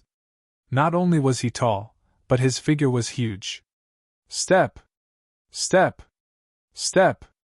Step! His steps were extremely loud and got louder as he approached Gustav. He isn't a mixed blood. Gustav could see the difference between his energy and that of mixed bloods since God's eyes were still activated. Since he also isn't a mixed breed, that means he's an alien. Gustav instantly came to a realization as his guard was raised up once again. Host has made contact with Arcanate species. Language translation isn't needed since species is currently using a language that host can understand. The system notifications that popped up in his line of sight further confirmed his speculation. I have no idea how the power levels of aliens are. I literally have no knowledge of them, and I don't know what to expect. I should prepare to use all my strength just in case. Just as Gustav was preparing himself for a fight, he sensed movement from up ahead again. Step! Step! Step! Step! Step! Step! Creatures similar to the one walking towards Gustav walked out of other similar houses. They were shorter than the one closest to Gustav and also had different body proportions. However, they literally looked the same. They moved towards the largest and stood on his sides and behind him. 7 of them were now walking towards Gustav. This doesn't look good. Once I trade blows with them, they'll know if I can win. If I can't, they'll have to combine dash and sprint to get out of here. Gustav's body started transforming as he made this decision in his mind. In the process of channeling his genetic transformation, energy container, and atomic disintegration bloodlines, the 7 creatures in front of him paused in their tracks. Did you guys sense that? The largest creature in their midst spoke. Lord Guara, are you talking about the energy coming from that kid? One of them asked for the side. What else do you think him talking about, idiot? He answered with a slightly annoyed tone. Gustav, who was still channeling his bloodlines, wondered why they had stopped moving. Nevertheless, he still kept channeling his bloodlines. His body had bloated, becoming more than 7 feet in height. 3 inches tusks grew out of his thighs as they became very muscular. Long, sharp claws and tusks grew out of his toes and his right arm. His left arm became red in color with long, sharp claws coated in silver-colored energy. But even with his current height, he was still shorter than they were. Oh, wait, great sub-parallel being! We do not wish to go against you! The largest creature in their midst voiced out before Gustav could charge into them. Wait, what? The instant that statement was mentioned, Gustav's mind went back to what he always saw on the system panel. Sub-parallel being. My class. Gustav instantly remembered this as the words in front of the class when the system displayed his stats. What do you mean? Gustav asked while slowly transforming back into his usual self. He could sense that their hostility instantly disappeared after witnessing his transformation. We do not wish to fight against you, the creature replied again. Why? What made you change your minds, and why did you mention the words sub-parallel being? Gustav asked in quick succession. Because you're a sub-parallel being, and we can't go against you, the large creature answered again.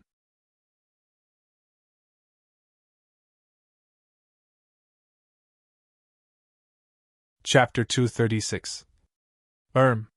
Because you're a sub-parallel being, and we can't go against you, the large creature answered again. What does that even mean? Gustav asked with a look of confusion. It means you're a sub-parallel being, he answered once again. Gustav had the urge to facepalm. Am I speaking to another idiot? He wondered internally. Can we talk over at my house? The large creature proposed while politely gesturing for Gustav to head over. How is that even a house? Gustav said internally as he stared at the poorly built structure. Well, I can't blame them.